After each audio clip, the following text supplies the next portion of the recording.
Are we live now? Okay, I'm pretty sure now we're live, for real. Well, hello everyone.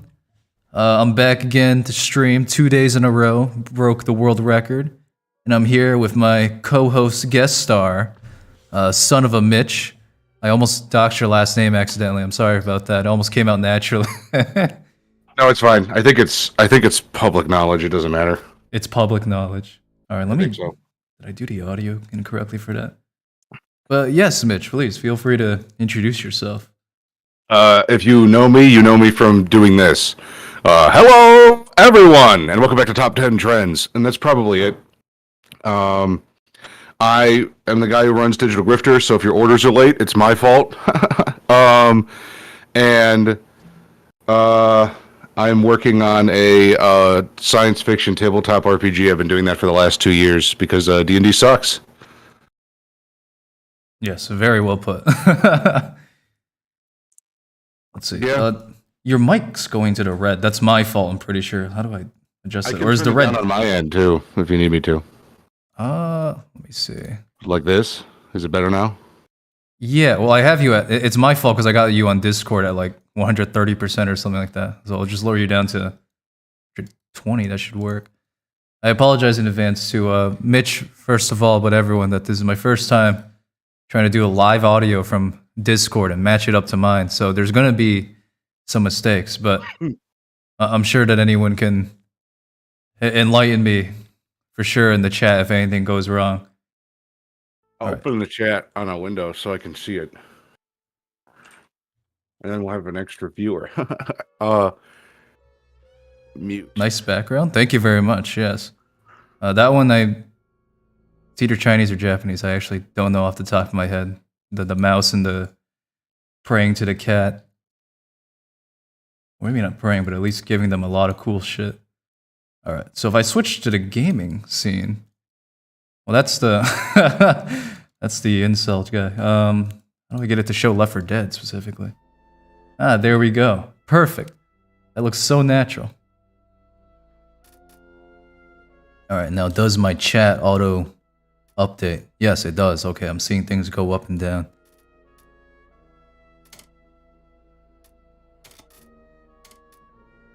Well, Mitch, do you have any preference for a campaign? Not really. Not Heavy Rain. That's not Heavy Rain. Yeah, I think the last time I played this, it was 6 years ago, something like that. So just not Heavy Rain. All right. Are you good? Yeah. Are you good at this or bad at it? I'm pretty bad at it. Okay, that's fine. Just gotta know, just in case. It helps. Oh, you chose Nick. He's the best character, hands down. I can go Ellis too if you need me to. No, I'll be Coach. Coach is also a very good choice. Spiritually, like if I had a stand, it would probably be Coach. It would be Coach. I agree. He's the heart and soul of the second game, though everyone's really good in the second cast except for the very shrill lady. But yeah, she's fine. Whatever. I agree. I was thinking about how like amazing the original Left 4 Dead was when it came out, because you don't realize just how old that game is and how it utilized audio so well. It's kind of unbelievable because the second one loses it a bit because there's so many different types of undead and things are happening so frequently to like up a dopamine rush. But the first one, there were moments of calm, and the whole point of the game was that if you're smart and are listening to the audio cues, you can... Damn, that's a loud game. Yeah. If you're listening to the audio cues, you can, like, figure out what's going to happen right before it happens, and... I don't know. It was just really cool as like, a kid. Mm-hmm.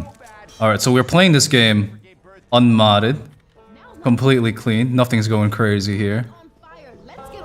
Oh my god. Well, what's wrong, bitch? Oh, nothing. I think Rochelle's sick. I think she has COVID.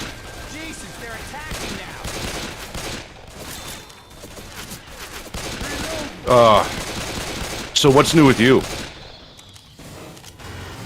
Nothing much, honestly. Same as usual.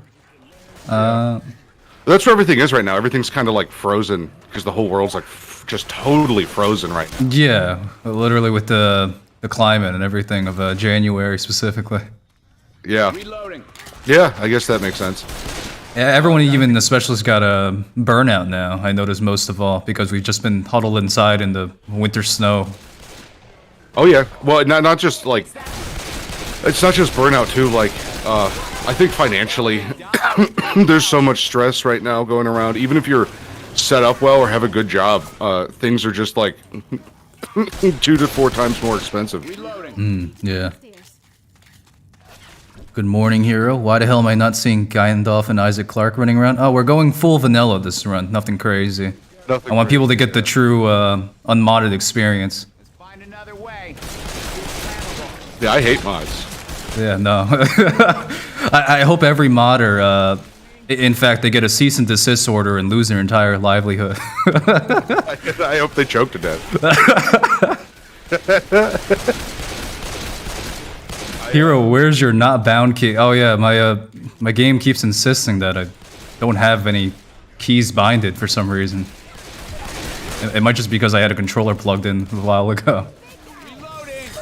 Sorry, Mitch, I interrupted you. Oh no, you got puke you're bile fine. all over you. That's fine.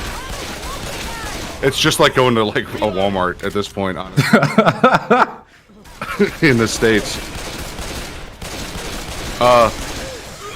No, it's just I mean, things are good. Winter is actually traditionally kind of a like tabletop-y month because, especially in like we're in the Wisconsin area, there's nothing to do. I mean, there's more now, but there's like if you're a college student in Wisconsin, the only things you could do are drink or nothing, and so that it kind of makes sense that D&D was like invented there. D&D was invented in Wisconsin.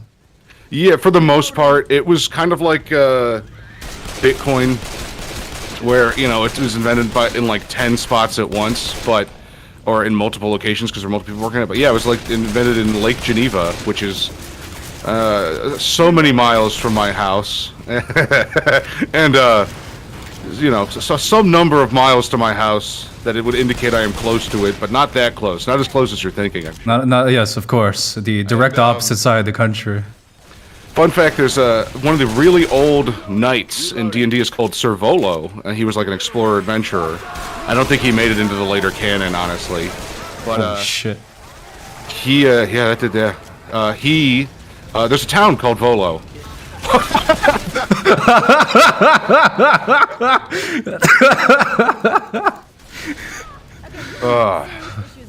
So that's where he came up with that name, Gary Gygax. But yeah, there's nothing to do. I mean, I've just been working. I have like 4 jobs now. 4 jobs. I thought it was just the 2. I'm even including working on like Star Spanner on full time. No, Star Spanner, Digital Grifter,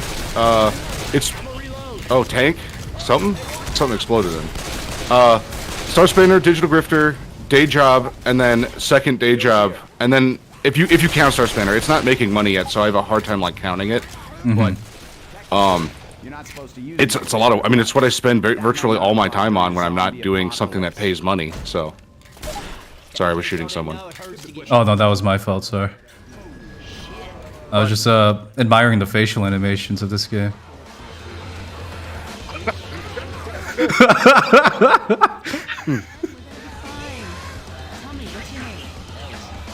Oh God. He looks like Dallas in Payday 2. You mean he looks like a ceramic clown mask? Yeah. Yeah, the stylization in the game's aged very well, as we see there. Yeah. Holy fuck. The jockey's a little different than I remember, I'll be honest. Yeah, that's the second Tyler. Holy shit.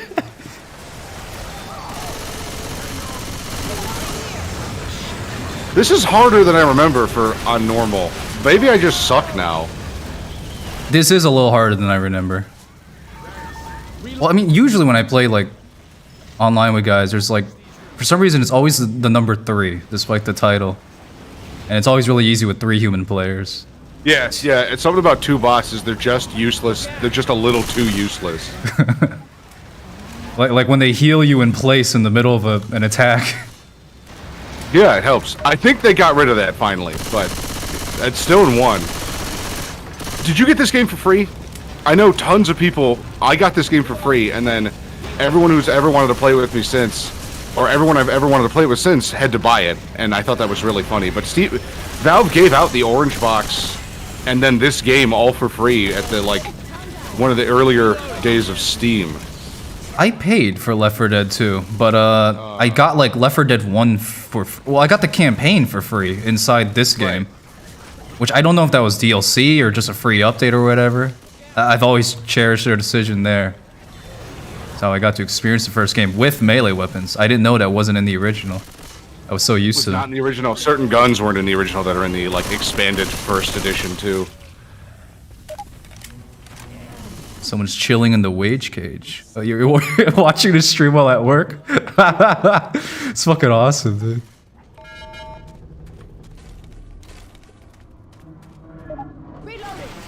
Reported. Well, there we go. The speedrun strats of the first level on full display.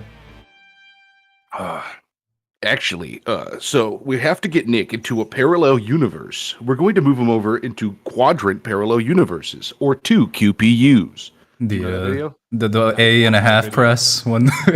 Yeah, half A press. Yeah, I love that video. That's like watching a guy who could have been a rocket scientist, but he's like playing with poop on the floor. It's the exact same thing. And I don't even want to insult him because he seems, he seems fine. Oh, he's incredibly knowledgeable. The one thing I got from that video, if anything, was that even if I didn't comprehend some of the higher level concepts, that's me. That's me outing myself as a guy who doesn't remember what he had for breakfast this morning. But yeah, I couldn't understand some of his string theory, and despite that, he had a very relaxed cadence. It was just enjoyable to listen to him talk. He's very confident. Yes. Very confident. The whole video was made bashing on a guy though too. Yeah, the whole video was a spite video, which is why it's so good because spite makes the best stuff ever made. It was made out of spite. I firmly believe that. No, I didn't realize that there was astrophysics and quantum entanglement inside of Mario 64, but I was wrong. There is. He's so fucking loud. If the jockey gets on you. We're heading the right way to the mall. Reloading. Is friendly fire on? Let's see. I believe so. Yeah. Looks like I just.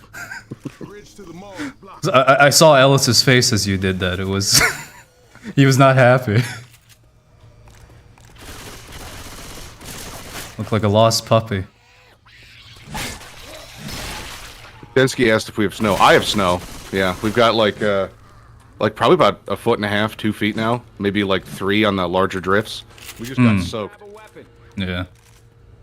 Chicagoland area, come kill me. I dare you. Oh, wait, there's the door. Yeah, no, Chicago, over in New England, we knew it as the Windy City, which just led to a bunch of fart jokes from older relatives, but... It's called the Windy City because there's so many politicians full of hot air. Is it true that Chicago was a Native American name of some kind? Yes, correct. We don't actually know. I say we. I'm sure someone does, but from what I understand, nobody actually knows what it means, or very few people do. It could mean onion, which is funny. Because Chicago used to be an onion savanna swamp. But I don't think there's a decided upon definition. Chicago was founded, I believe, because someone murdered someone else in cold blood and stole their land. So. Yes.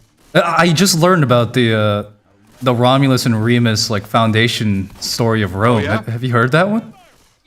Oh yeah, that's classic. That's in almost every mythos, basically. I mean, it's kind of Cain and Abel too, right? Yeah, that's what astounded me. So there's a lot of different sources even back then about what it was, but what fascinated me the most was I didn't hear how it ended.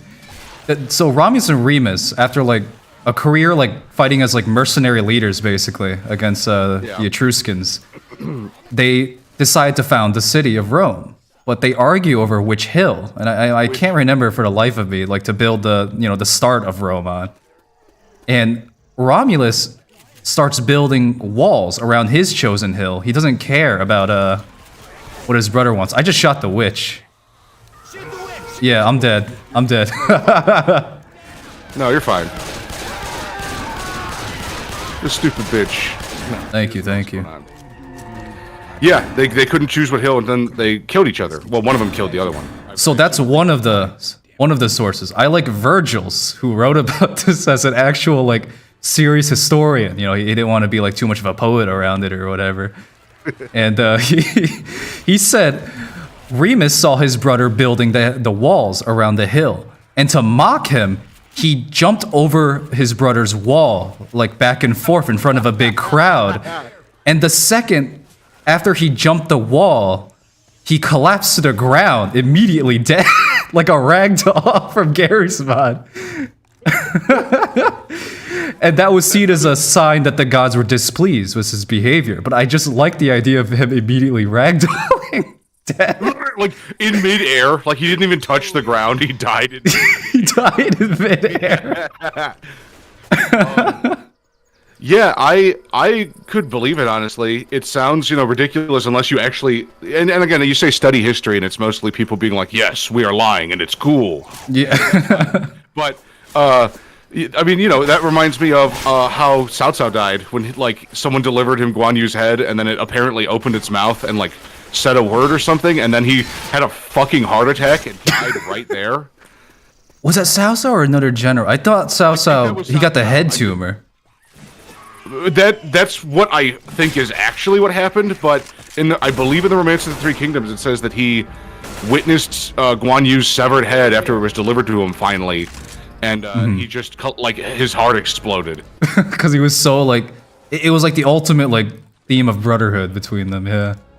Yeah. Well, I wouldn't say the ultimate because there's the three brothers, but still. Right. Oh, we got a tank. There he is. Do you know how this game works, by the way? Like the mechanics behind it? It's pretty interesting. You mean the director AI? Yes. I didn't know anyone else knew about that. Yeah, the director AI is really cool. It's really cool. If you're more in depth with it, feel free to explain it to the viewers. Well, the director AI...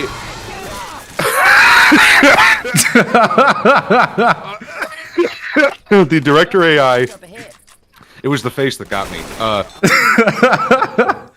The director AI is actually there's a fifth player in the game whenever you play, and if you're playing, with other people online, then there's more than 5 players. But the traditional explanation is there's a fifth player, and that fifth player is called the director, and the director is actually somehow, I don't know if anyone really knows how exactly, AK, by the way, AK and laser sight is the best combination. If you do anything else, you're a fool. Yes.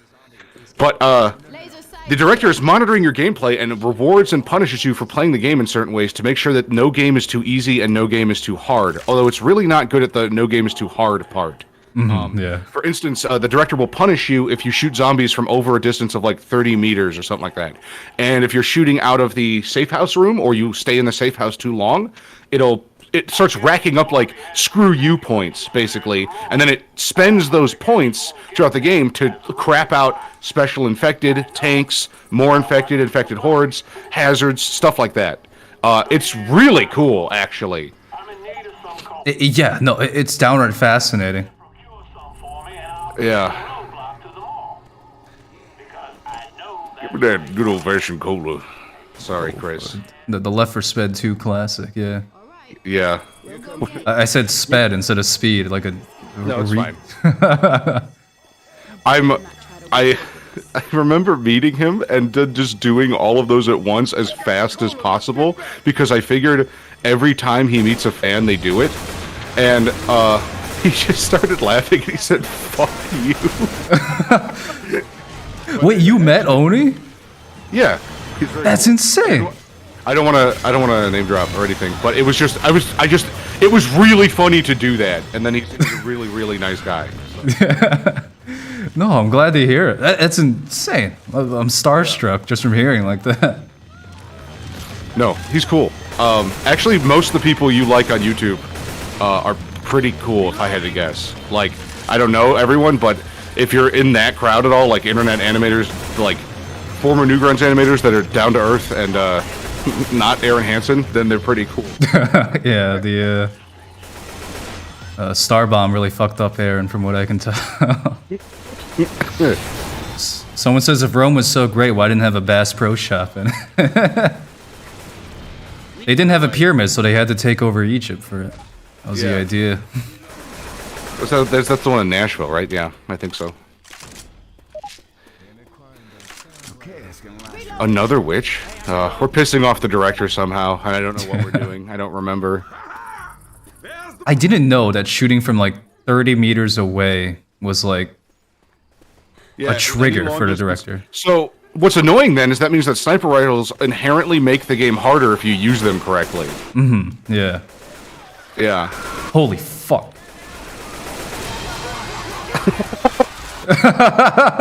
It's so loud, it's crazy.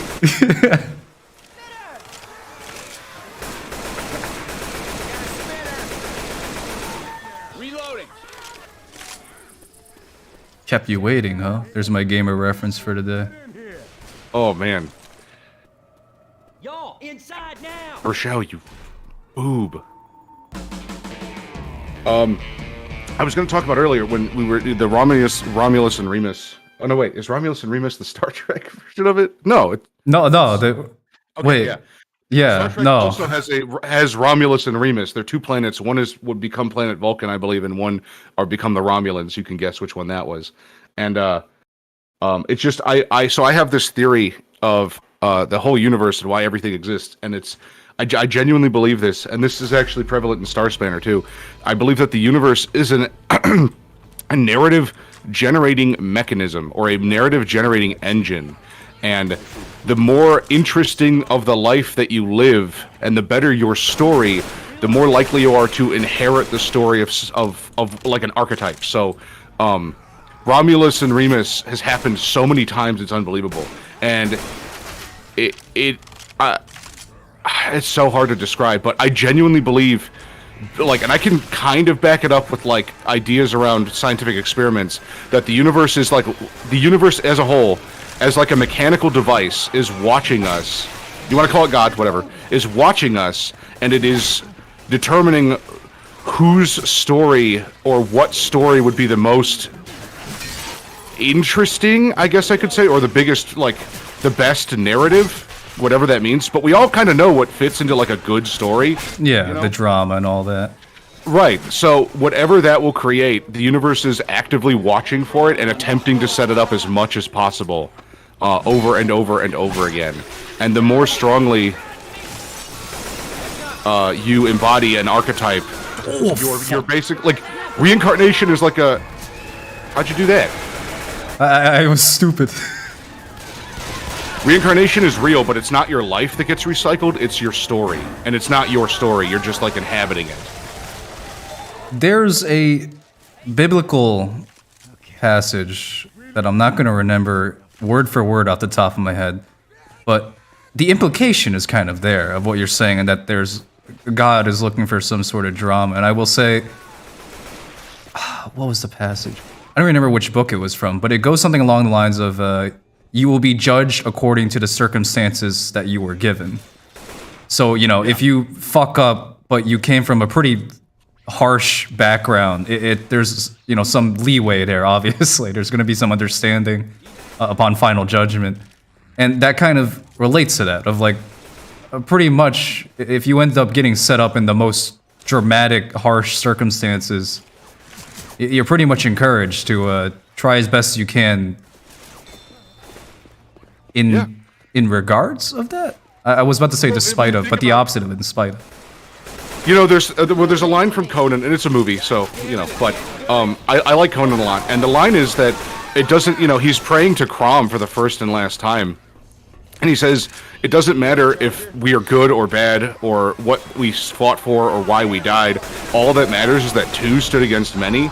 And I was thinking about recently how true that is. Like, most of the historical facts I know, I can't remember the guy's name. I can't remember the bad guy's name. I can't remember what he stood for necessarily. Like, if you look at, like, Nobunaga, nobody really knows exactly what Nobunaga stood for, other than, like, trying to take over Japan. So, but he must have had a set of ideologies because he adhered people to them.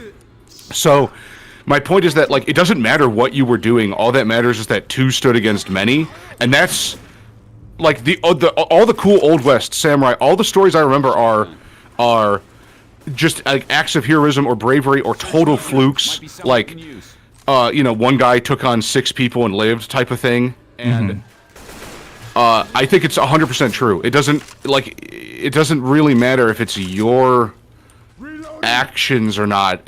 All that matters is that it happened itself. The context of the situation is almost irrelevant.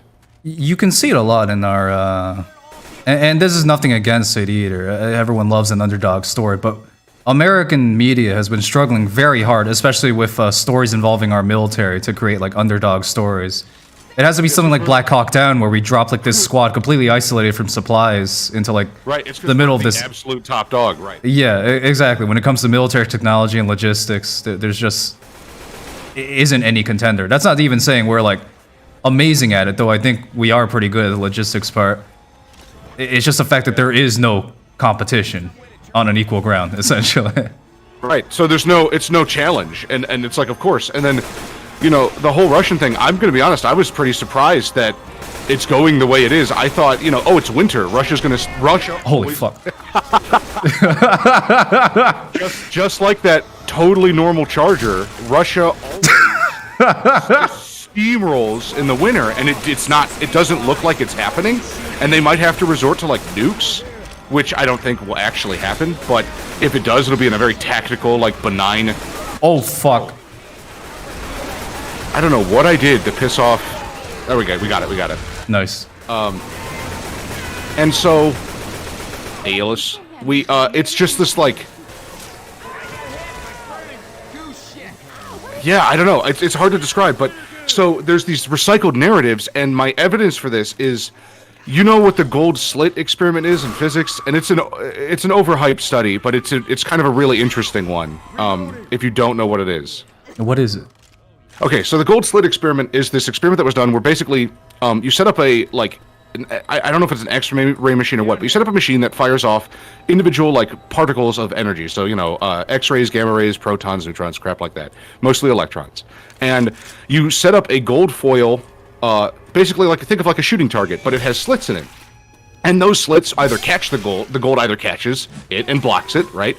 Or it doesn't, and it makes it through the slit and then hits the wall on the other side. And you can record whether or not it made it through the slit or not. Well, it turns out if you're not watching the experiment, i.e. you're not measuring the outcomes, you will never get flukes. And the particles will act as if the gold slit isn't there and they're still a waveform, meaning they'll land in spots that they can't normally land in. So what does that mean? It means that if you're not watching, to an extent, if you're not watching the universe, I think we go up here. If you're not watching the universe, it doesn't render out flukes, the dual slit experiment. Yeah, and I know I'm butchering this because I'm focusing on the game at the same time. Killing zombies. Oh shit. Got him. Oh my god! Oh shit. Everyone really... Shit out of me. Everyone keeps pointing out the Charger reminds me of like a cryptid showing up in an otherwise normal run. Yeah, I think it's artifacting or something. It looks weird. But yeah, the dual slit, the gold slit experiment. So what this experiment basically proves is that if you're not paying attention to something, it only exists in the sense that it is a part of a physics simulation. It cannot be fluked. If there's a 1 in a million chance, right, that you have a thing behind you, a Schrodinger's cat box, and it makes a Jacob's ladder, so it shoots out electricity. If you're paying attention to it, and you're not paying attention to it, that 1 in a million chance just won't happen as long as it involves a superposition state. Which is kind of insane. So it implies that our perception of the universe is really important to the universe functioning correctly. Because if we don't perceive the things around us, they essentially go into buffer RAM. They don't. You could argue they don't really exist. They half exist, and that's really, really strange. And that goes off of like the Schrödinger theory and everything. But then you think about it even deeper, and you realize that means that there is a mechanism in the universe for determining whether or not a sapient or some similar creature is observing something in the first place. Because how could the gold slit experiment know to collapse the waveform if it wasn't measuring whether or not we were watching? Or measuring, I should say. I.e., there's a state in the universe between 1 and 0 of I am observing this event, 1, and 0, no, nothing is observing this event. And that means that there is no way that the universe as a whole is not also observing us all the time to determine whether or not we are watching it, to determine what it should render in fully, if that makes sense. And I know this is a really long-winded thing, but I can't figure out... I actually ran this through ChatGPT, and it kept telling me this is not supported by science, but I kept saying, is there a logical problem with this statement? And it was like, no, I can't statement. Like, I don't understand, I don't know why it wouldn't be that way but there's no science to support it. And I said, yeah, that's fine, but is there a logical flaw with what I'm saying? And it was like, no, I can't find one. And I'm like, oh, okay, cool. So you know how to do this, right? You go to the gas, you throw them down, and then you get them all at once? Mm-hmm, yeah. Okay, all right. Because, like, the difficulty rises, like, exponentially with each one you actually fill, if I recall. Something like that, and also it's just harder. Like, you want to just chuck them at the car and get them all at once. It makes more sense. That means don't shoot them, because they'll explode into flames. Yes, of course. But yeah, the golden slit experiment, it reminds me a lot of... Well, not only is it honestly pretty... cool to see that the romanticist interpretation of the universe is actually like pretty correct in terms of like a flair for drama and theater. Oh shit, sorry. I didn't see that. Right. Oh fuck. It is nice, yeah, to just have like a more human spin on the whole like quantum theory, like observation effect. I don't know like obviously the words for it. I'm even worse than a layman, probably. No, you're fine. It's a very complicated subject. I mean, we're talking about the building blocks of our reality. Mm-hmm. It kind of reminds me of, though not entirely, because it's based on belief. The Warhammer like orc. I don't know if you know that lore. Correct, yeah. If you paint something red, it goes faster, but then on a 6 or whatever, it explodes and dies. Yes. And that's because orcs are latently psionic, and they believe that it goes faster, so it does. And that's true. And that's how our universe works. And if you don't think that, then you're probably miserable, and you should change the way you think, because it does work that way, and you really want to stop. You know, it's not that cut and dry. But if you think, oh, I'm gonna fail, I can't do this, I'm gonna fail. It's not. Just you will fail. Yes. You will fail, and if you get lucky and discount that, you're basically spitting in the eye of the universe and saying, you know, and. It stops rewarding you eventually, because you only have... Everyone has the same amount of luck, if you want to put it that way. Like, some people are luckier than others, maybe, but not really. Like, if you just say luck is variable X, and it's the same for everyone, so it's like a 1, then... Anyway, yeah, I don't know. It's... Based on how the universe works, it would appear that it must inherently be watching us. It must so. I think we have to go all the way around to get those this way. Oh, yeah. I remember this one. Oh, fuck. Watch out, Mitch. No! It would appear that it's always watching us, much like the director. Like the director. That thing died really fast.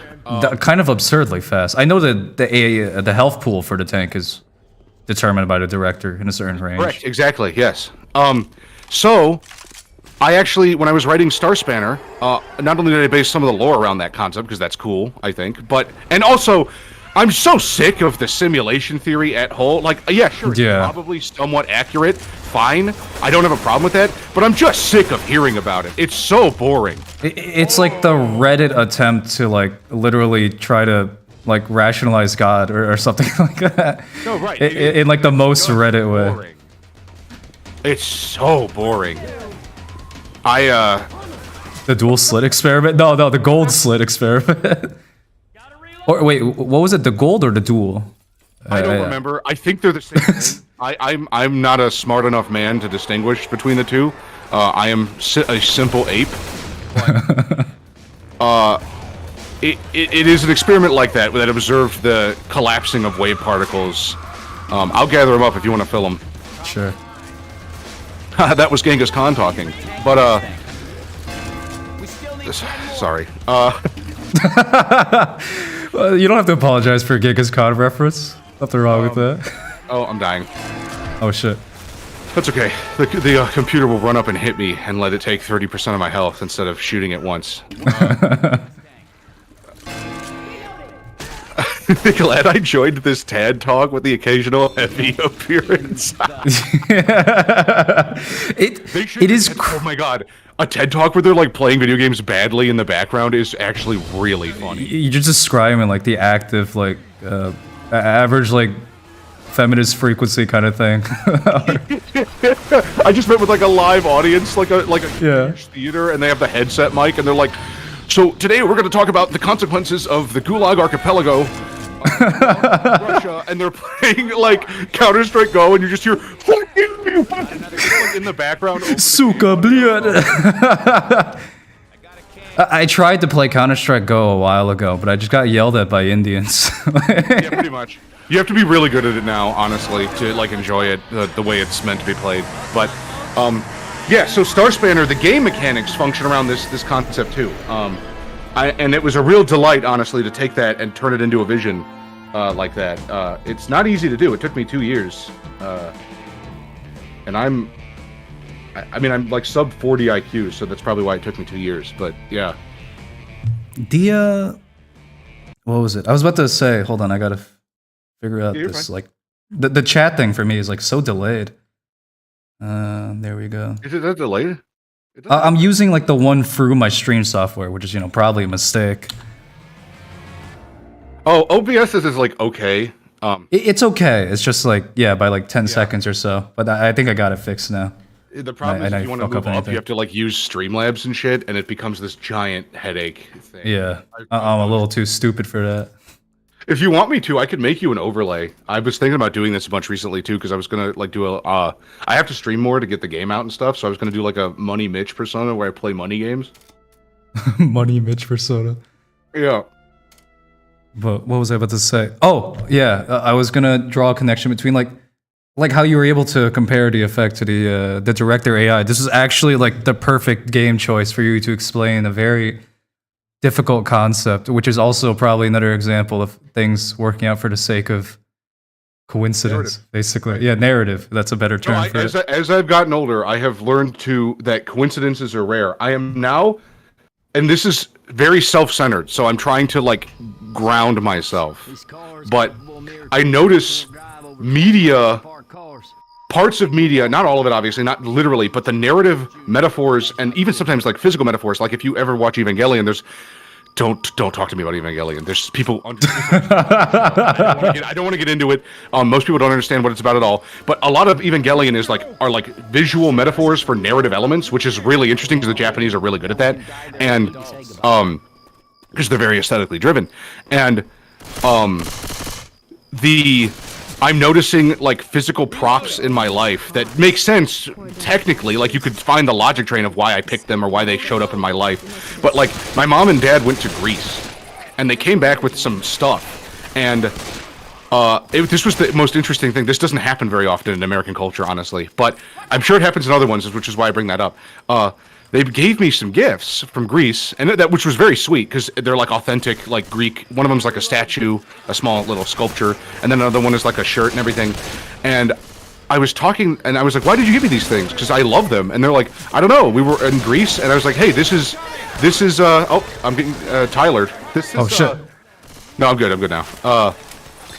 This just reminded us of you. It has your spirit behind it, and. One of the items is like of a resting knight, like, and he's smiling and stuff, and it's just really cool. And the other one is like a really like loud face, if that makes sense. Like it's very passionate. I don't know how to describe it. A very loud face. Yeah, it's probably soy facing now, which is really funny. But it's not really doing that. It's mostly, it looks like it's it just killed you, and you're like it like got the last blow over you, if that makes sense. It's cheering its victory over Yeah. me. Yeah. Right. And Reload.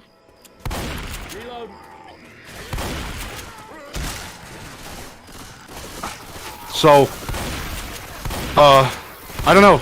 You like people and places can have energy. We know that because like Abaddon is the angel of destruction, but also Abaddon is a place.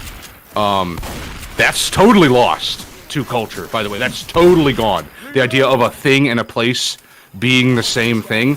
And the reason for that is because like Abaddon or destruction, you can feel destroyed, but you can also be destroyed.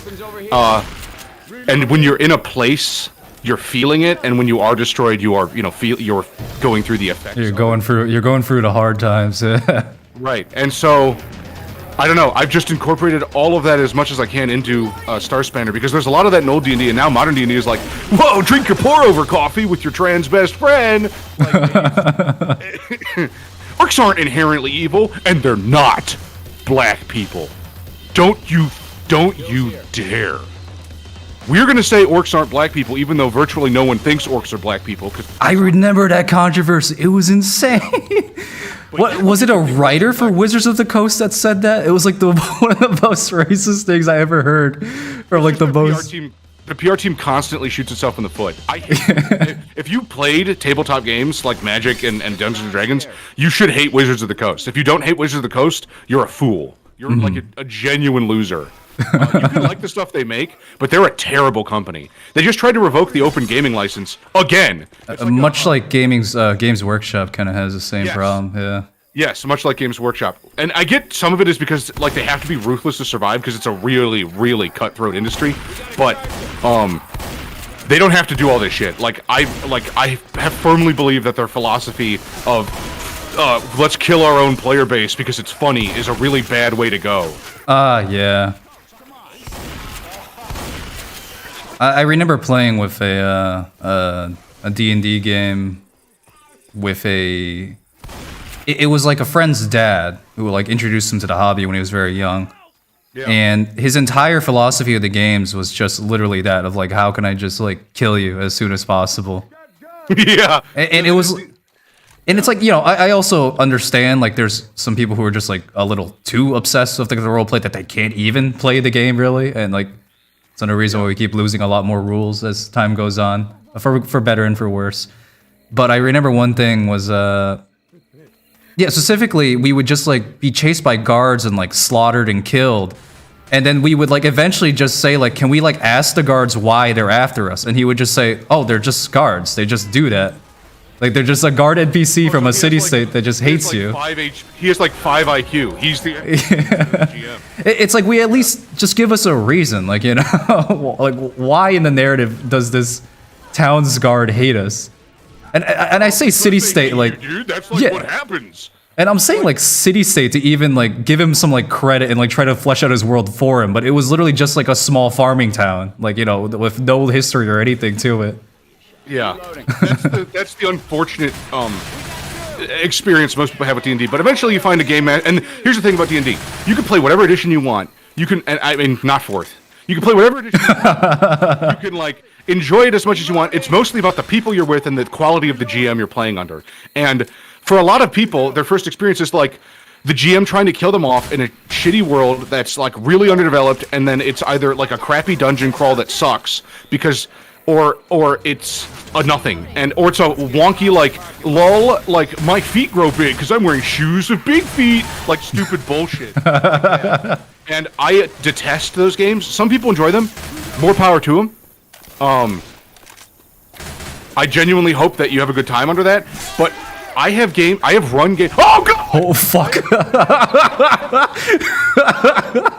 I have run games. This is honestly like, what was it? There's like the ancient Greek general line of like a society that separates its warriors from its poets is a weak one. And I like the idea of like trying to philosophize while like getting swarmed by a giant brute, like pulling our head in.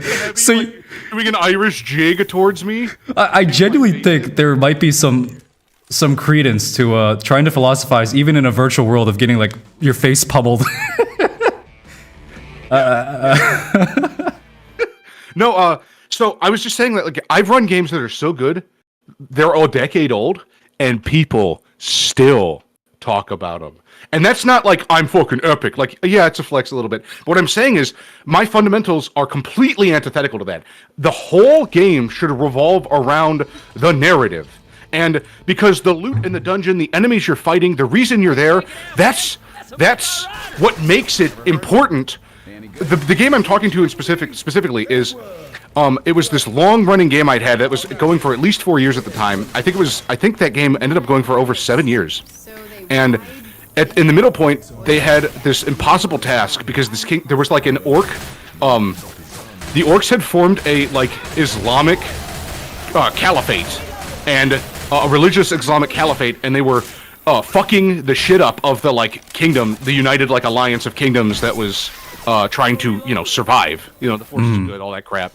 Tolkien, and the father of the now queen, who was like 14, had died in battle, and she was having a hard time controlling her court because she's only 14, and she was basically only controlling it through her servant, who was like a super fighter who could like kill the shit out of who would like enforce her rules. But that wasn't going to last forever, so she hired the players to go find her father's signet ring, and so that she could have the authority to rule, because that's kind of what does it. That's another symbol of authority.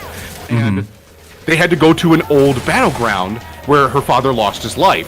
And I think by itself that premise is like awesome. And I had to build a whole kingdom and a world to set that up, right? That took a lot of fucking work. Of course. And they ended up going to the fort. It was just called Fort Silver because I'm honestly not that great with names. Oh, we got rifles over here. Ooh. And very nice. And at Fort Silver, my brother, who was playing at the game at the time, thought, like, cast haste on me. I'll be in and out in 10 seconds. And he runs in. He doesn't realize that the fort is occupied still by, like, a contingent of 300, like, orcs, yeah. And, like, their local commander, because he's turned that into his base of operations because it's like a trophy for him.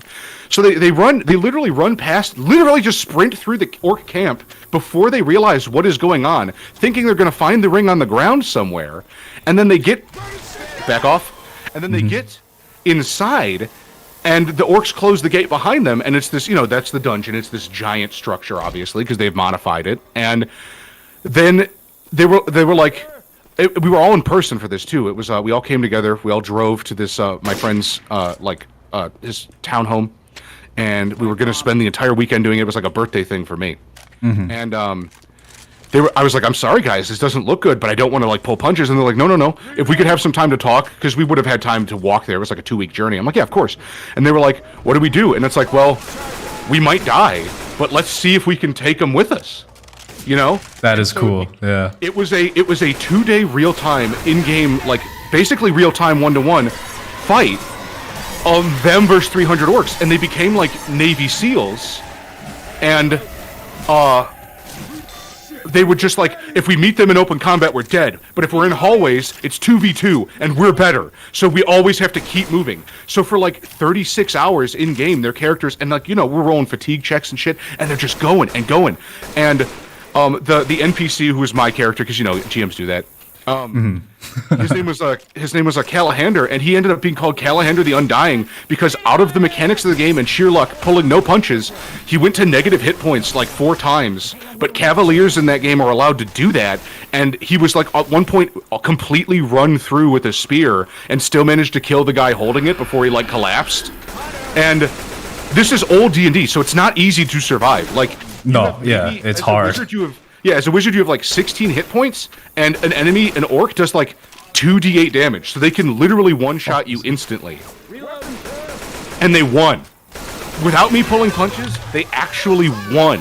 They killed the commander after 2 days of fighting, killed something like 120 orcs, and the rest routed because they were terrified of like these ghosts. Yeah, like, that is fucking cool. And they got like in the game, I gave them like the kingdom named a day after them, and it's called like the hero. They're called like the heroes of Fort Silver, and it's like the festival of like, I can't remember what it's called exactly, but it's like the festival of the day the tables turned, as I think it was what it was called in history. That is cool. Because it's like it marks the beginning of the human like push back into orc lands to take shit, and all of that comes with context. So if you're just some dickhole trying to kill off your players, you don't get that. And sometimes we still talk about it. Like that's how much fun it was. It Long-winded bullshit, but yeah. no. It reminds me of what was fuck. That's why you backed off. I'm gonna light her on fire, and then we just shoot the shit out of her. All right.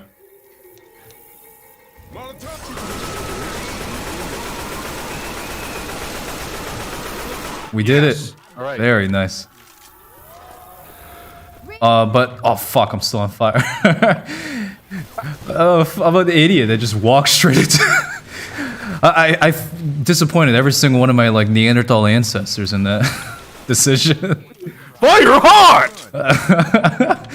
But it reminds me of Total Worlds the series has a very Yes. each like entry is pretty much very controversial, especially now with the focus on ahistorical titles or even. But something you notice in the comments that I think everyone can appreciate, even though some people just talk almost entirely about the game design, which is important, is people just share. Oh fuck. People just share stories about their last stands of their empire and stuff like that. Like this is the battle where everything in the campaign led up to it, and it's the narrative that they cook up themselves, but a narrative nevertheless that gives them the context for most of these battles. You notice they don't mention really like the game design at the end of the day. It's just how well does the game set up these story beats, accidentally even. Right. So, and you find it in everything. What's the story of Microsoft? Bill Gates rises as like this. I don't even know the real story. This is just the one that's like pushed onto us. Yeah, that was the one with Apple and Google. Yeah, Exactly. What's the story of Amazon? Lone guy develops software, fixes the world's shipping problems. Like, it's a little bit more boring, but it's the same thing. They're the same narratives just over and over again. And that's what I mean. I don't think human beings, and this could be a symptom of like the universe doesn't actually work this way. It's just the only way we process information that sticks with us. Human beings are inherently narrative absorbing devices. Yeah, I hear him. I think I see him. where is it? Somewhere like over there, right there. Oh yeah. Like, I've thought about this before. I think the best description of like a soul, what separates those with spark and what doesn't, because we've talked about this before. What makes someone an NPC, for lack of a better term, because I'm not trying to like insult people. I know people just have shit to do sometimes. But what makes someone totally like lifeless husk, and they're like blown out, or what allows them to be a passionate soul. And it's not just personality, because I know plenty of introverts who are like the most, in some of the most interesting people on earth. It's, I should have said something, but we just need to go as fast as possible. Oh yeah. You're pretty good at this, by the way. Oh, I went the other way. As you're complimenting me. Like, if you could think about one of the only people right now. Oh shit! That's so loud. One of the only people right now who has any worth in like actual society, one of the only genuine entertainers right now is like Sam Hyde, because he fought the system and is winning. And yeah, it's not as black and white as that, but black and white's, you should avoid saying that around Sam Hyde. But like, it's stuff like that where you have these cycling narratives of our soul is the thing that pilots our body that absorbs narrative structures. And it's how we interact with the universe on a like fundamental wavelength style level. So you have like, it's not just your personality or essence or whatever, that's part of it. Your soul grows and pilots you, and it's this thing that, if like, we live in a fourth dimensional universe because we go through time, and we know that, but we experience it in slices because we're 3D creatures. Your soul is that fourth dimensional thing, that narrative, that time structure, reaching into the real universe and becoming alive through you and the things that happen to you. That's what that is. And you can lose it. I think you can lose your soul. I think you can gain it, and I think you can lose it. Yeah, I think even better than the NPC term for this kind of stuff, because like you said, there's like, there's no point in like being condescending about it. It's just kind of like, right. a descriptor of. In the old days, people would have used like the commoner and the noble mindset, and that's not even like the plebeian. And it's like I'm trying to put it in the most condescending way possible to show like that's not how we're like talking about it. We're just. I think the better way you say is like there's people who have their passion, and there's people who very, very sadly, unfortunately, lose their passion, and you can tell because they are very frustrated with life, and they deserve to find their passion again. And if I notice, that's kind of the big thing with a lot of these self-help books or this whole self-help craze you see in men and women of like, how do I find the passion I know I'm supposed to have, basically. Yeah. Yeah, I'm a human being. I'm supposed to be able to inherit the universe one day. Our destiny is to like travel the stars and become like whatever, that the highest primordial, the highest thing we can. And I work at a fucking Taco Bell, and I totally get it. That's soul crushing. It's antithetical to life because it's autonomous. It's like turning people into machine pieces. So it literally is like taking people and making them inanimate matter. Yeah. And so I say, and when I say NPC, what I mean is the difference between those who are active and those who are inactive. And I think that's the most. Yes, that's a great sympathetic way to put it. And I get it. It happened to me. And you want to know how you find your passion? You don't need a self-help book. I'll tell you. Go through something really bad, but don't give up. Mm-hmm. That's it. Keep going down the tunnel. Watch your mom die because it's gonna happen, but resolve yourself to actually do better this time and not just let her death be for nothing. That is how you find purpose, but you can't do it without the tragedy. I don't think there's a way around it. I don't think so. I've never encountered someone who was alive, awake, active, whatever you want to call it. I hate awake now because that's been ruined too. People who say that they're woke or awake or whatever, they're on both it's a sides. different meaning, yeah. Right. But people who are active, who are engaging in life, I don't know a single one that hasn't been this horrible thing happened to me, but I've been trying to overcome it ever since, and that's part of it doesn't define me, that's part of my story. And that's where I learned, I learned how to do business, is because my dad lost everything and I had to take over. Shit like that. And that's real. That happens. It happens all the time. But there's no way to do it without the tragedy, I don't think. I think you have to suffer. Suffering is life. And Buddhists are kind of right. Fuck, I'm stupid. You can't get away from it. We should make is there a mod to make the Boomer Nikocado Avocado? I'm sure there is. Next time we play together, whether it's this game or most likely I'm gonna assume it's gonna be another game. Fuck. Yo, coach. Stop shooting me. It's even people say tragedy and they mostly mean a singular event that's a very major, but there's also kind of I got reminded of this. Did you see the Taliban email leaks recently? Yeah. There's guys sending in their resignation letters in the email in the capital of Afghanistan saying I can't take this office life. It's depressing. They're literally saying stuff of back when we were guerrillas, if we felt like it, we just rode our horses, we trained with guns, we saw our families at the end of the day. Because, we're rebels fighting in our little villages and stuff like that. And like they said, there's meaning to that. You feel it. But once the war is over and won even, as one of the comments said, the real jihad is holding down the office job for decades after the war. Yeah. It's soul crushing. Afghani rebels, Afghani war fighters who resisted our empire and have never been conquered technically, not in modern history at least. They're this American office job shit, I can't do it. They're tougher than us. We quit. I can't believe we beat their soldiers when this is what they do all day. Yeah. One of the comments says, Mitch cool as hell, love him. Oh, thank you. Oh, your chat is way delayed. Yeah, I'm sorry. Yeah. No, it's alright. It's my Thank you, Andy. We got pills here. No, and it's true, man. I've done everything in my power to not get a traditional office job. What I do, I consider myself an entrepreneur mercenary. I do everything and I'll do it. If I have to get an office job, I'll do it. But that's why I'm working on Star Spanners, because I don't want to go back to that, and I'd like to make something that makes oh, there's the witch. Ooh, fuck. We could probably get around her. I'm gonna try. I think we will, yeah. Oh, we can't go through the tree, but yeah, we're fine. I'm sure the bot will fucking piss her off. Oh, 100%. Oh, I hate this. This is the most difficult segment. Do you know how to do this? Do you know how to do this? No. All right, so here's what we're gonna do. You and me, blood brothers. But if one of us gets knocked all the way off, they're done, and you just are a distraction. And it's not. It's how it is. You and me we watch each other's backs, okay? Like I'll watch forward, you watch behind us. Forget the bots. But if one of us gets knocked off, keep going. So don't get knocked off. That's the only thing that matters, and do not stop. This is also the classic, like, heroic trope that I love so much of just, like, don't wait for me. Valve is so good at this, man. Like, they're so good at it. Are you ready? Yes.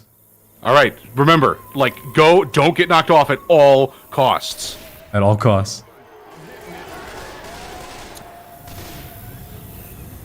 We gotta wait for the cars to pass by, I think. Yeah, okay, there we go. Bazinga. Did you just say bazing? I did, yeah. You look forward, I'll get back, all right? All right. If you need help, tell me. Just keep following the tracks and we'll get through this. Stay on the track.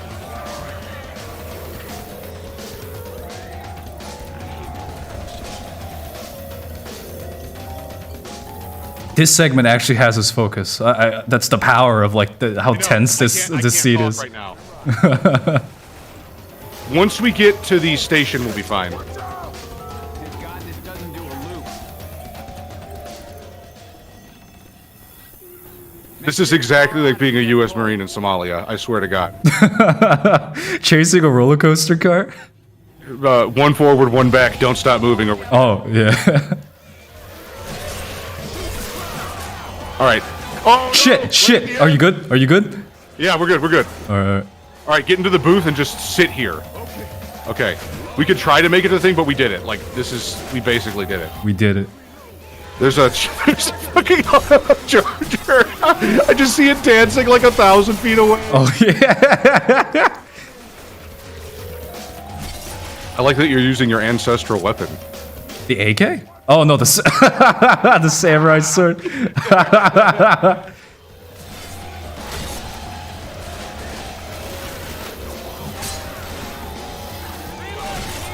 But yeah, I've gone out of my way in my life to try and not red pill, because that's a really fucking bad idea. Really fucking bad idea to try and red pill your family.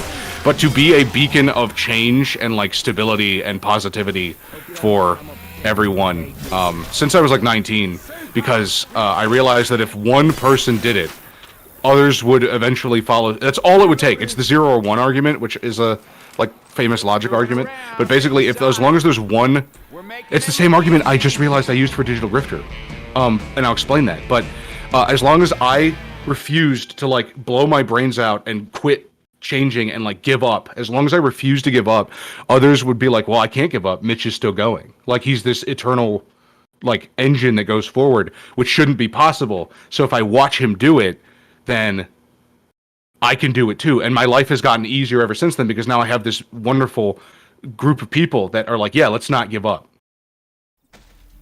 It's one of the themes of Romance of Three Kingdoms that's like pretty understated, that I love a lot, and you don't see a lot of people focus. I mean, that's why Romance of Three Kingdoms is so good. There's just it's like an everything story, pretty much. Like you can find any like lesson in there of any sort. And one of the things I find a lot that relates a lot to that is Cao Cao just cannot comprehend why Liu Bei keeps attracting so many men of talent, of like heroic natures to him. And I think one of Liu Bei's advisors like tells even Liu Bei, because even he doesn't understand. He just says like, you set an example. You just started being a beacon for change, and people instantly came out of the woodworks because they were either terrified or they knew they didn't have the same leadership talent. They were waiting in the woodworks pretty much, just like Kong Ming especially. This is really gay, but Liu Bei is... There's a reason they always portray him as like a Griffith. Like every time. Every time he's in a piece of media, Liu Bei is like this charismatic Griffith-style, like perfect leader who just is like a man of the people type of thing. Every time. And it's not just because he was that, it's because there's this archetype in all of us. It's like what Trump was trying to be. Like, there's this archetype in all of us of the like golden-haired type of savior. The fair-haired savior is what I like call it in like narrative trope. And it's just like, oh, this person that like, when they tell you that they're going to rule the world, they tell you they're going to fix the world, and when you look in their, it sounds ridiculous, but then you look in their eyes and you realize, oh, they mean it. And somehow I now know that they have the capability of doing it, all from a look, you know? And it's real. I've been, yeah, I don't know. It's like, it's weird, but it's a real thing. It's a thing. People do that. You see people try to disparage it, especially with like the Because they're scared. because like they call it like this. What's the word they use all the time for leaders that people don't like? It's like even historically they would say he has like a dangerous charisma. I think that's the term that gets thrown around a lot, and it just means it's kind of like this understanding that Which is we cooler than me. yeah, we can't like measure the oh fuck. Speaking of dangerous charisma. That was amazing voice acting, Mitch. Thank you. Don't get, yeah, okay, he's dead. I was gonna say, don't get me till he's dead. Let him eat me. But yeah, there's these people that we can all understand are naturally charismatic, and I think it is there's something. I'm a self-avowed like member of the Romanticist movement that died like 500 years ago. Hey, no, honest to God, Yeah. I realize like people call me silly before and stuff, but I have such a like romantic outlook. Like I like boxing because of the dueling like rapid pace chess style like. Boxing is, and I don't mean this in like the sense of love. Boxing is like so romantic of a sport. Yeah. So personal. In the truest sense of the word, like we don't mean romance in like the modern sense, but in the what would be the definition of it as the movement, basically, in literature and art and all that? It just I mean, it likes heroes. It likes heroism. It likes drama. Yeah. It's not like rationalist. Essentially, was like its I call competitor. it barbarian. Oh, Barbarian. it's true though. It's like a barbarian type of like not like in a negative sense. You're thinking of barbarian like oh, these stupid idiots. But I'm talking barbarian is in the sense of like, holy shit, we can't conquer them. Mm-hmm. Like, that's why they hated barbarians. That's why the Romans hated barbarians. Because they were like, hey, just listen to us like all the other cultures in the area and we'll not kill all of you. And they were like, fuck you. And then they just, like, they did everything wrong for no reason. She only got startled now. We got her. We got her. I don't know. It's like a very like fuck God. He just had his last like The mindset is totally lost. Like it's just not here anymore. I don't know very many people that I don't personally interact with on a regular basis that share this. Like if I talk to a random coworker, they're gonna be like, haha, what?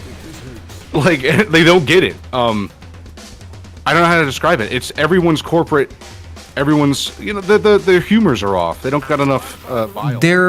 They've literally, I think, a lot of people have been conditioned, especially in the whole irony culture, of just being too afraid to be genuine, and it's very sad to see. Yeah. But I think if they have enough friends around them that are being genuine, they do allow themselves to lose that layer of vulnerability. Because even now, you know, I like a lot of my friends, especially a lot, but I notice when I talk, oh shit. Oh, well. I don't think we can even get to him, yeah. I always have to preface it with some of them saying, like, I know this is gonna sound cheesy, but, and then I say it. And then even then, you know, they accept it fully, like the genuinity. But if you don't, like, prime it with a lot of people, a lot of fellow Americans, they just, like, instantly start, like, feeling, I don't know, like, embarrassed almost to even discuss a topic genuinely. I don't know what that is, specifically. It's because I think it makes, so like I thought about this. I think it makes you immediately realize just how disingenuous you're being with yourself, and it that causes a, I wouldn't say shame, but like a knee-jerk reaction. Also, remember this: most people, when they meet someone who is being quote unquote honest, they are lying. It's a scam. Yeah. They've been lied to. So they see someone who's being genuinely honest, and they're probably not very good at telling the two apart. And they say, oh, well, I've been here before. The guy sold me a car, and I've got 10K of debt now. Yeah, exactly. People get fucked over so much. Yeah. Yeah. That's probably what it is. I don't like saying that, like, oh, people like feel shame inherently because they know they're not living their lives like the way they want to be. But it's probably not that. That's like, I don't know. Most people just want to be comfortable too. Part Yeah. of becoming a romantic is accepting that you don't just want to be comfortable. You want to be something more. Yeah. Like boxing is the most uncomfortable goddamn activity.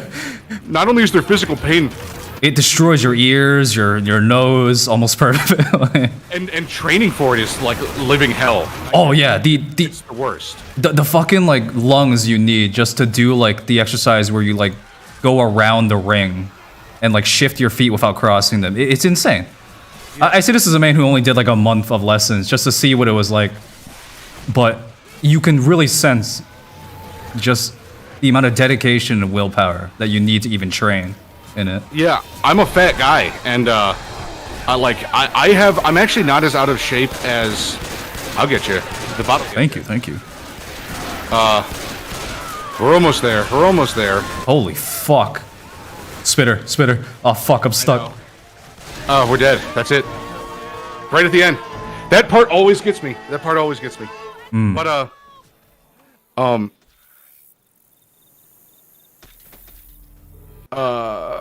Should we try another level? sure. I don't think anyone's watching. Nah, there's some people Oh, yeah, watching. there are. Okay, cool. Yeah. It just doesn't update. Okay, cool. Yeah. Professional boxing is totally fixed, obviously, for the most part. But when I'm not talking about professional boxing, I'm talking on an intimate, like, training myself level. Like, wait, how do I vote? F1? Yeah. Yes? Okay, there we go. So, like, you have to... What did you have for breakfast this morning, Oregon 87? Breakfast. No, sorry. You can't just, I don't know, it's like, I'm a fat guy, so it makes sense that I wouldn't be able to do it, but I like throw up. It's so intense that to doing like two... Raisin Bran. Raisin Bran is amazing. I love it. I like Raisin Bran too. Doing 2 rounds of boxing, it like makes me vomit because my body, I sit at a desk all day. So my body is like, what the fuck is going on? And it like goes into like shell shock from 6 solid minutes of like 100 calorie a minute burning activity. Nothing else does it to me like that. Like I can run. I'm not a sprinter, but I can run a fair distance, yeah. A fair distance, and it doesn't. Did we just cheat? Yeah, we did. No, I went past a level. Oh, let's call it cheating. I don't know. It's that there. I designed Star Spanner to make stories like the Fort Silver one I was talking about naturally. I also designed it to make you a better person without you realizing it, because I realized that the only way that we're gonna save the world, quoted someone's quote, the only way we're gonna make this a little less bleak, let's put it that way, because it's not, I don't know if it's in need of saving, maybe, is by giving people a tool so that if they're ready to become active, if they're ready to have a soul, they can grow into it, and if they're not, then they're being trained unconsciously to act as if they have one, which is what Christianity does, basically. And I designed it so that if you play Star Spanner, you can't actually play the game without becoming a better person. I'm a reload. There's a smoker around here. It will train you. It's a very sweet... Yeah, I like the mentality a lot, because it's something that every good story does do. It tries to present this idea, this theme, and the best ones are the ones that also acknowledge how difficult it is to pull off being a good person. It's a worthwhile thing, but it's difficult.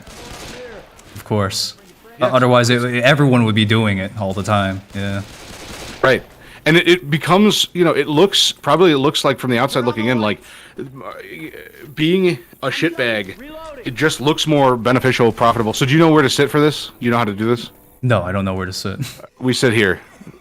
All We're right. literally just going to hold up in this corner because they come out of that door and around the sides, and we just hold up over here. That's it. And then when you need ammo, we run down and grab ammo and health kits if we need them. But that's it. Sure. All right. When the tank comes, we leave that corner and spread out because otherwise we die. But yeah. I hit it. You see it kind of with like the whole, what was it, the Andrew Tate worship kind of specifically, where he doesn't even give you really any reason to live other than, yeah, just pure hedonistic, like I don't even know the rest of the buzzwords I would use, but It's like false fatherhood stuff. Like Jordan Peterson, and I think Jordan Peterson's a little more honest, although it's clear now he's like broken. yeah, Which is a little sad. But it's this false fatherhood thing because so many people have like not bad fathers as in they're bad people probably, but bad fathers as in they didn't teach them how to be young men or yeah, women, you know, in that extent. So Yeah. you have this rash of bad parents. Like my parents are awesome people. They're really good folk. But I didn't learn how to become a man from them. I learned something. yeah, But I did not learn how to become a man from my dad. I learned it by cutting my teeth in the real world, and by making a shitload of mistakes. a lot of people have that problem, including me. Yeah, where like I had to, you have to learn pretty much anything on your own, and everyone has their opinion on Nick Fuentes.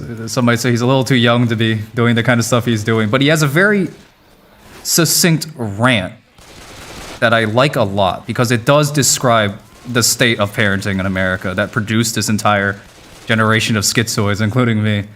And he basically talks about, like, you didn't raise me. No one raised me. I would go to my dad and ask him how to fix my car because I want to genuinely learn. And what does he do? He just laughs and calls me, like, stupid. And that is a problem a lot of American dads do.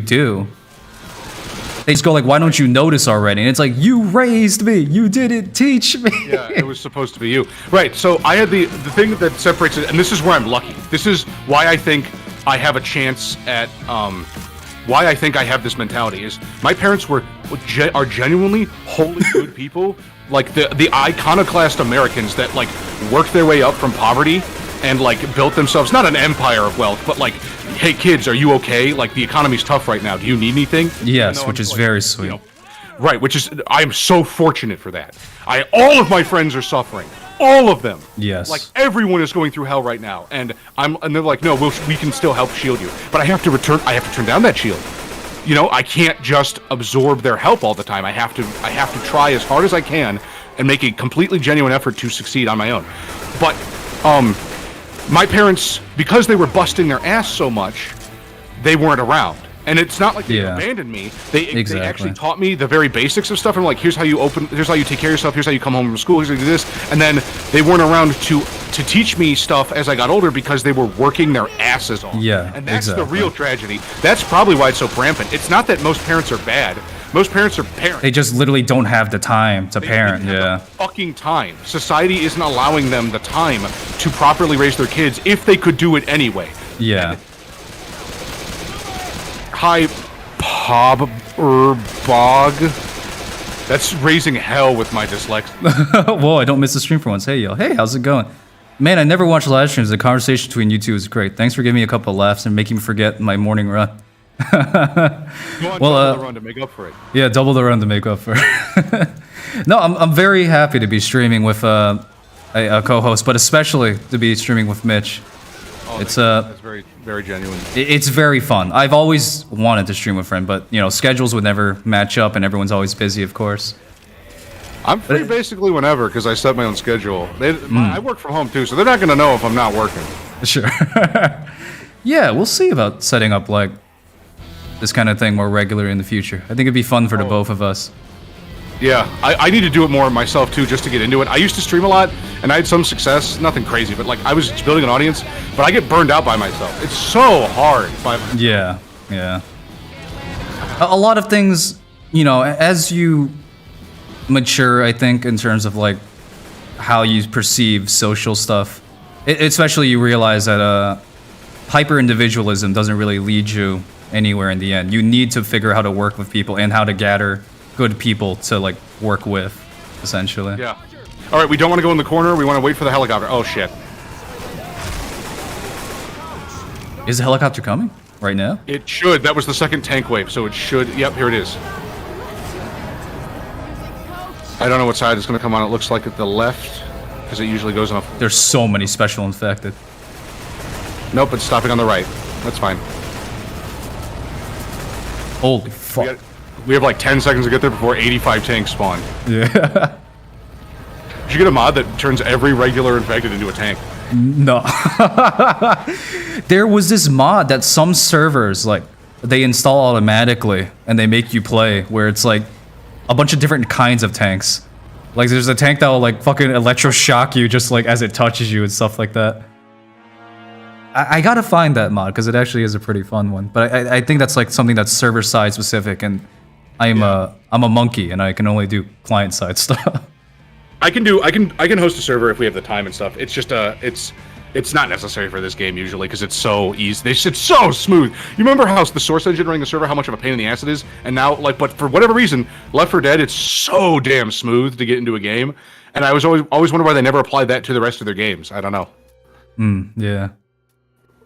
Let's see. Do you want to play another campaign or? Yeah, sure. Am I taking too much time? I have time until like I have 4 hours, and then all I'm going to do is work. Oh, I did want to say this. If you're interested in the sci-fi tabletop RPG, no pressure. But if you would like to try it, I have just released the quick start. It's in beta. I don't even know if it's technically functioning as a quick start yet. But I have released that at starspanner.net, and you can find out more about the game. There's a Discord there and everything. I don't want to pressure anyone into joining. I don't want to soak up your audience or piss them off. But if you liked the ideas we've been talking about, the romantic structure and stuff, and you were looking for a kind of an RPG to play with your friends, I designed Starspanner to give you those experiences. For instance, like player characters have to have a drive in order to be a player character. NPCs have alignment, lawful good, chaotic evil, all that crap. But you, as a character, and icons, which are very special NPCs, have drives, freedom, immortality. It's this thing you will always hold dear, and it's how you gain experience. And it's very simple. So if you would like to try it out, I'd love to hear what people think. If it sucks shit, I'd like to know about it now so I can fix it before I take it all the way to market. But yeah. You know, and I don't want to bring it up again because I just don't want to bombard people and stuff. But also, if we could get a like in the chat, if we get some likes, some Jewel Pod vapes, puffs going. Needs to eat. Olive oil doesn't by itself, guys. But no, it's I've always been very honest. I think even on the stream yesterday, I mentioned I was gonna bring you on mostly to play with a friend, but obviously also to help promo a friend's project, of course.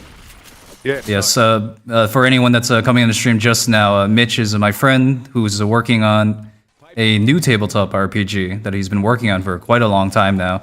And like he said, there's a quick start.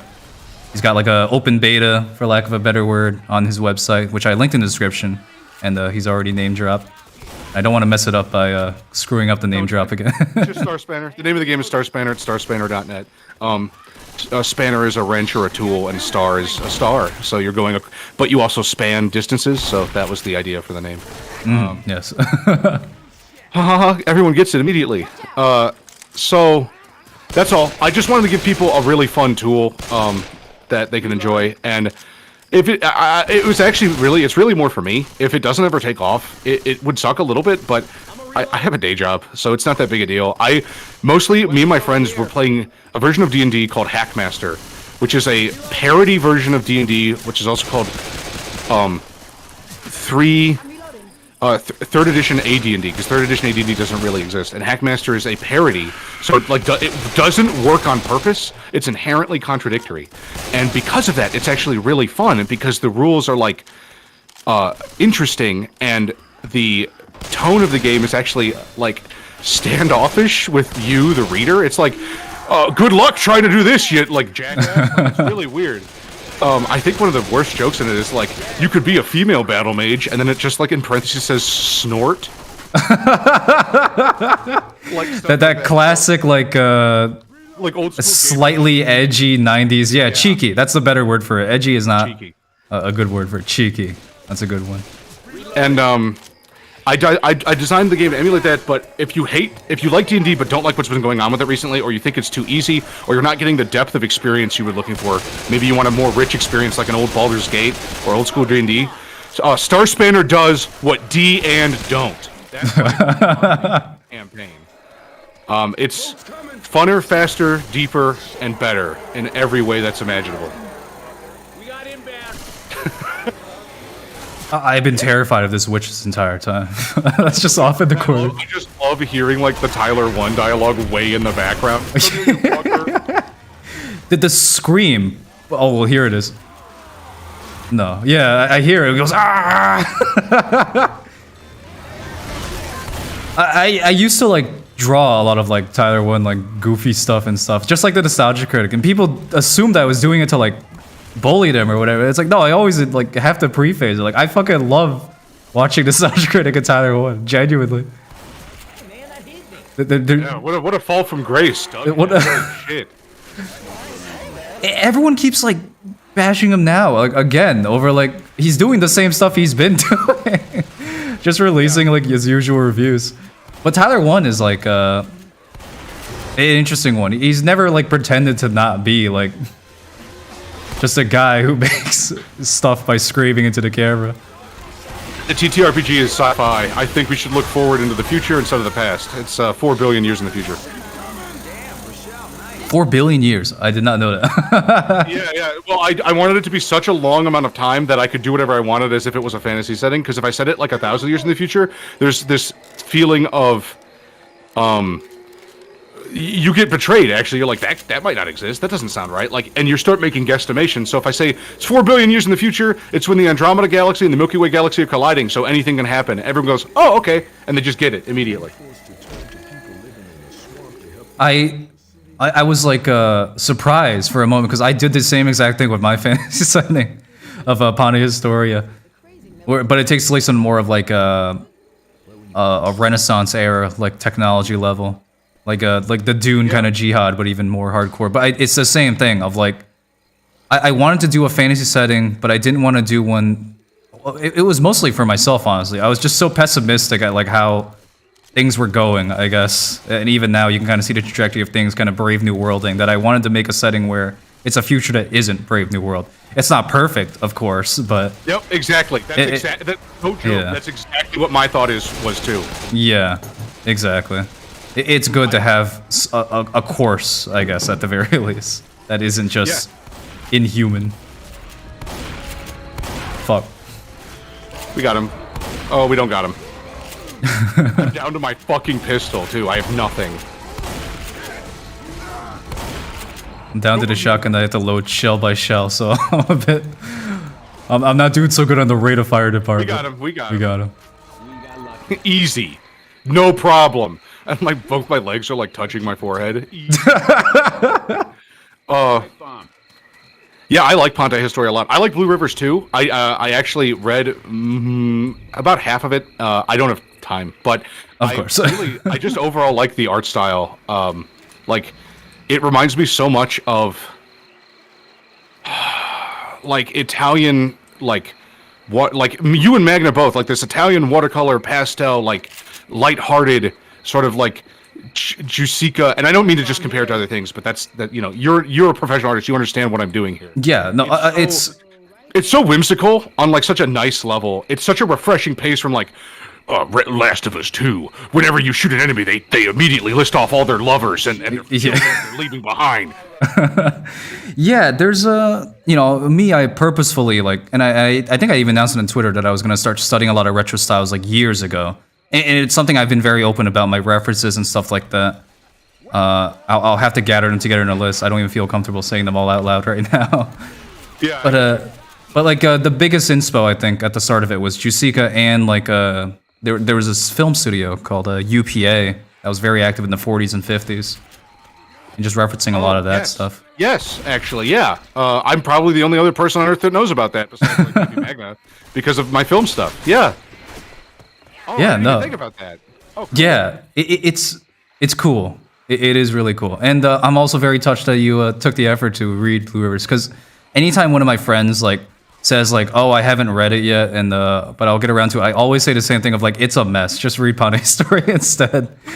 Because even Blue Rivers, I know exactly what you mean. the pacing is insane. The themes change like over, because it's a project that goes over like, what was it, 3 years running now? It's just, there's a lot of things I would change basically about the first half of it if I could. But I'm still determined to at least finish on a satisfying note. That I owe it to the fans of that. And then after you let it sit, if you feel like you want to bring it back or do something else with it, you can. That's one of the most important things I've learned. After we did, remember that campaign I was telling you about, the Fort Silver thing? Yeah. After we did that, I actually didn't know what to do, and we took like a 2-week break just because everyone was like burned out, like in a good way. But they were like, "Wow, I need to take some fucking time off." And I was like, "Yeah," and I actually set the next game 1 year in the future.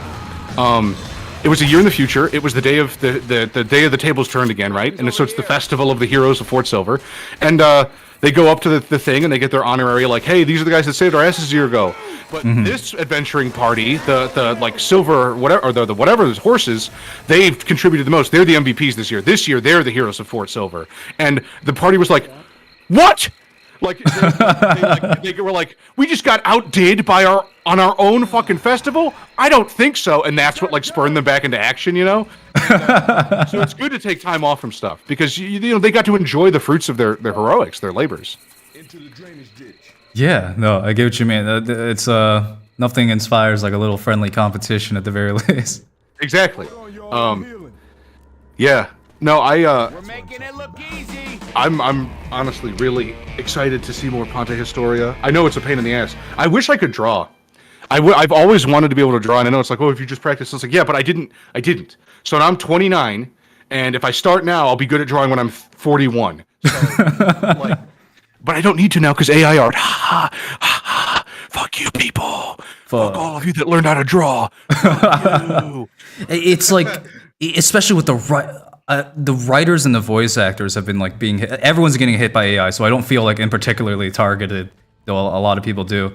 And they're right to feel, I guess, particularly targeted as well. But Yeah. what was it like? Writers are getting fucked over now with like ChatGPT, like literally openly taking like journalist jobs. But you know, fuck journalists, who cares? But still, it's gonna lead into other stuff. Yeah. But the stuff that's fucking over people right now is the voice actor AI. It's open source now, I'm guessing, because I'm seeing everyone on Twitter using it for fun stuff. They're all open source. That's the problem. They can't, even if they buy it, like Microsoft bought ChatGPT, but they can't stop it because the original code is OpenAI. So it doesn't matter. But like, you can make all the gay, you can put all the gay Joe Biden like biases you want in it. Someone can just go in and take them out. Like, if it gets that bad. So, and that's the saving grace of open source. Like, Yes. that is such a beautiful thing that happens. Yeah. But here's the thing, though. Okay, I saw this as a voice actor, not recently though. This happened a long time ago. When I was just getting into voice acting, it wasn't new on the internet, but I was like, people were like, oh, you've got a nice voice for narrations and stuff. I was like, yeah, thanks, I can do that. So I went around and like tried to find voice acting gigs, and you know what I found out? If I didn't develop a brand of my own and like a style and my own content to back the voicing, if I didn't make my own videos and also do voice acting, if I just tried to get voice acting gigs, unless I had an in, which I didn't have, it didn't matter how good my voice was, because there's some other asshole whose voice was like decent, like 8 out of 10, and he would do it for free just to get his name out there. Yeah, in the thing. exactly. And so the voice acting market, because all you need is a microphone that doesn't sound like total ass, was oversaturated since like 2006.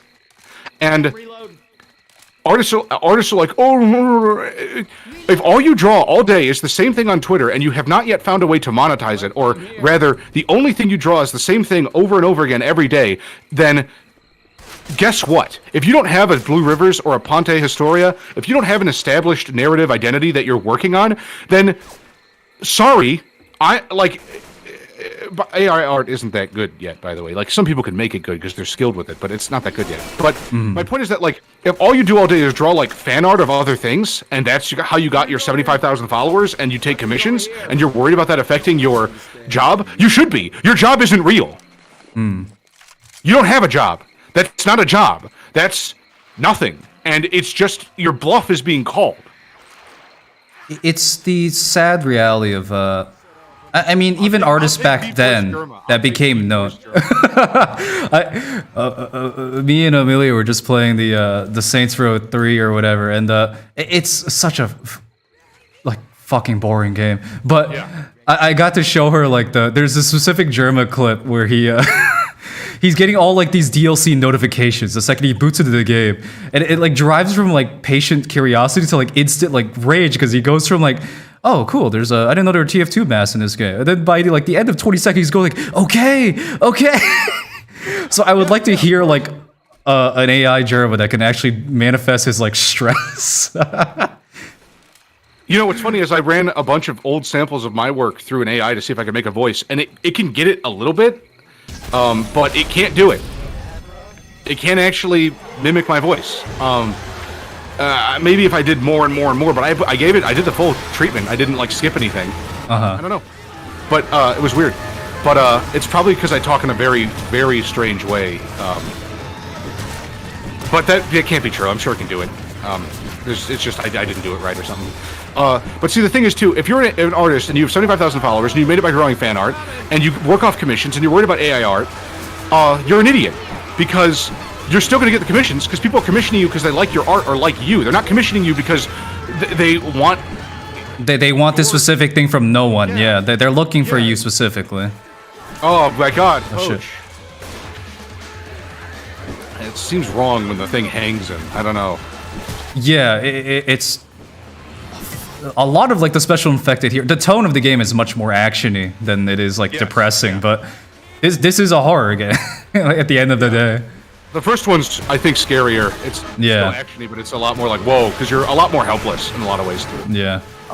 But yeah, so like, if you think AI is going to replace you, what you're not realizing is that you could use AI to help you, and you're a fool. And all you're saying is, your pen is too fancy. Go back to cave painting. That's what you're saying. Shit. Oh, I'm fucked. No. Thank you. He's still there. Hero, swap the pitchfork for the axe. I should. Yeah. Well, next time I see it, where is it? I didn't know there was a pitchfork in the game. I have it. Yes. I don't know if it actually gives you like extra range, but it feels like it. So I'm gonna use the placebo effect because it pleases me on this thing. No, I know exactly what you mean by that. Yeah. All right. There's a witch somewhere, but we could probably just go around. This is a huge area. Yeah. But there's like I think even artists back then, people underappreciate the fact that you are supposed to build things with a narrative. Like when you see these fine art gallery paintings, a lot of them are series that are meant to be around a certain theme. Like my fucking favorite, I hope to God it's by an American, just so we get at least some points for like culture. Course of Empire. Do you know that series?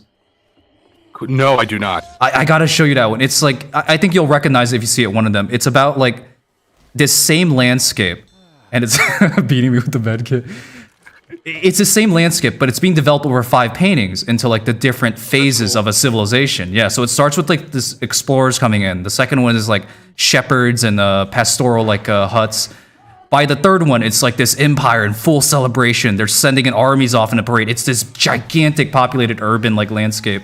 It's amazing.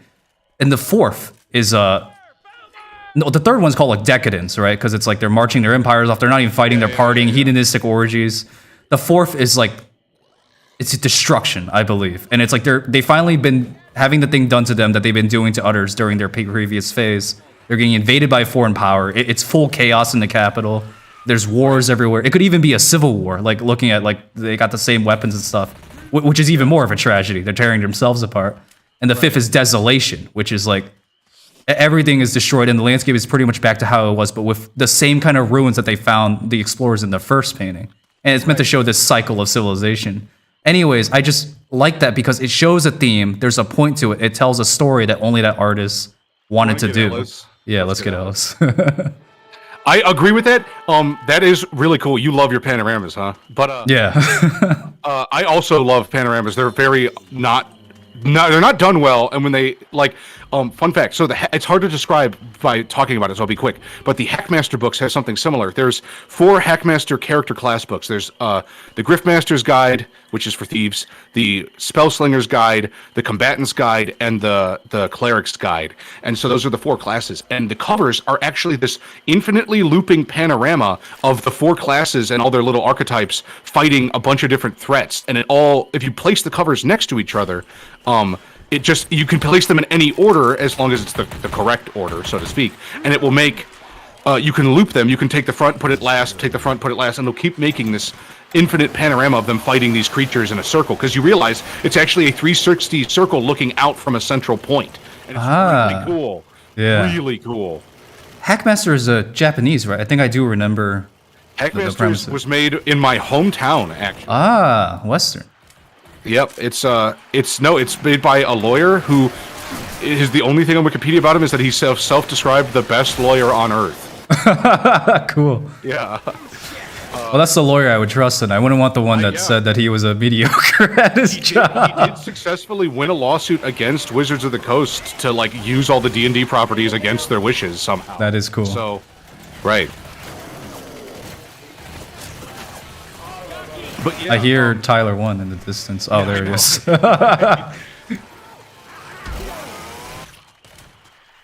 I love the sound of this MP5. Oh yeah, Holy shit, maybe the swamp people made it. the swamp people. So I just shot your kneecaps. That's okay. That looked so deliberate on my view. Even I don't. My brain just went completely dead. It was like intrusive thoughts went out. Shoot friend in kneecap with an MP5. See what happened. Yeah, no, I absolutely love. And again, it's so interesting that piece of artwork is it's a prop again for a narrative. It's not just. I'm sure it's beautiful too. I haven't seen it, but what's it called? I'm gonna look it up while we're. Course of Empire. Fourths of Empire. A course, like a racing course. Fourths of Empire.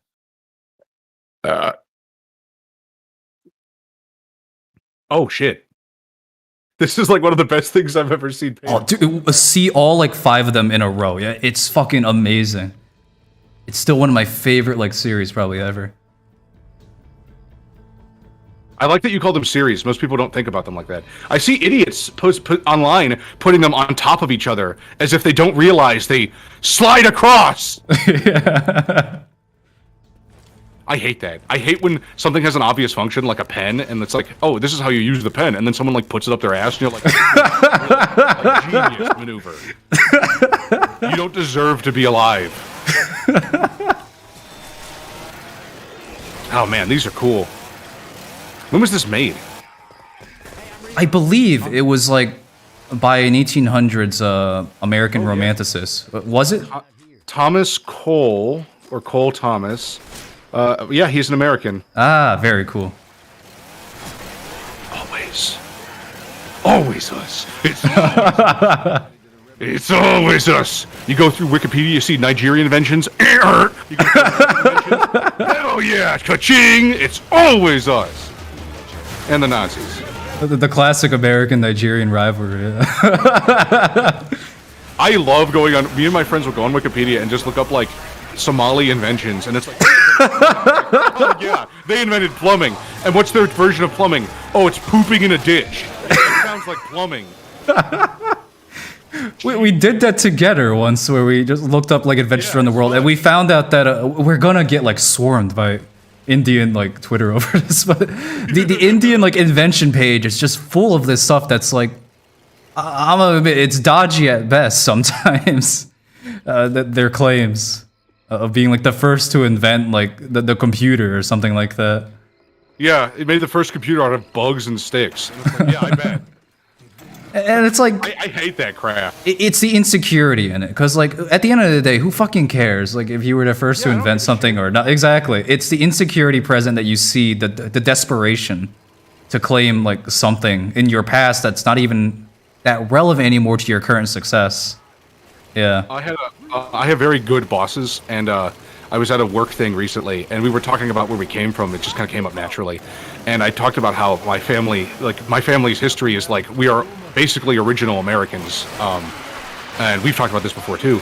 And so I was talking about that, and they were like, "So what would you consider your ethnicity?" And I was like, "American. I'm a fucking American, like all the way down. I helped, like my family helped found the country to some small extent. There is no one more American than." There is no family more American than I. There are some that are equally as American as mine, but there are none more so. So if I'm not American, then no one is. And they were like, yeah, we like that answer. So I don't know, but it's how I feel. Oh, ooh, fuck. There's like, it's something I would like. If anyone has like a book to recommend, then it's me. That I'll even take like something like completely schizo from like the 1900s on like. The idea of ethnogenesis, like when does an ethnicity start? Because it obviously does, even if they're closely genetically related to like their neighbors. There's at some point that I'm trying to think of like an example. At some point, a Polish person is separate from a Czech person, but in the distant past, they're all proto whatever you would call their tribe. And it's very fascinating, to hear when does that happen? What's the magic moment when one ethnicity is born from another? Yeah, I think it's when they win. I'm not even kidding. I think it's when they get to establish themselves for the first time as like a power. That's what it means. That's why you have more nations over time and not less, which in my opinion doesn't actually make any sense. Yeah, you would think that things would like go through like the Hanization of like China, or like things like, but they don't typically. Yes. Like, and evolution works the other way too. Like, you have less animals over time, not fucking more. Oh shit. Oh fuck! Fuck! Shit! Remember me! Yeah, no, I'm the one that's going. Why you? What the fuck? The other one series I can recall is the Slav Epic. One in the comments says, "I will look up the Slav Epic." That sounds pretty cool. Slav means slave. I think that was like one of the rumors that like the Ottoman Turks invented that. Does it not mean that? I'm not sure actually. I was thinking more of like the. I wonder. A lot of like Slavic ethnicities are like, if I remember, they're a mixture of like Proto-Indo-Europeans and the Viking invasions. I did just die. Yeah, the Vikings, they love fucking butts. That's all they did all day.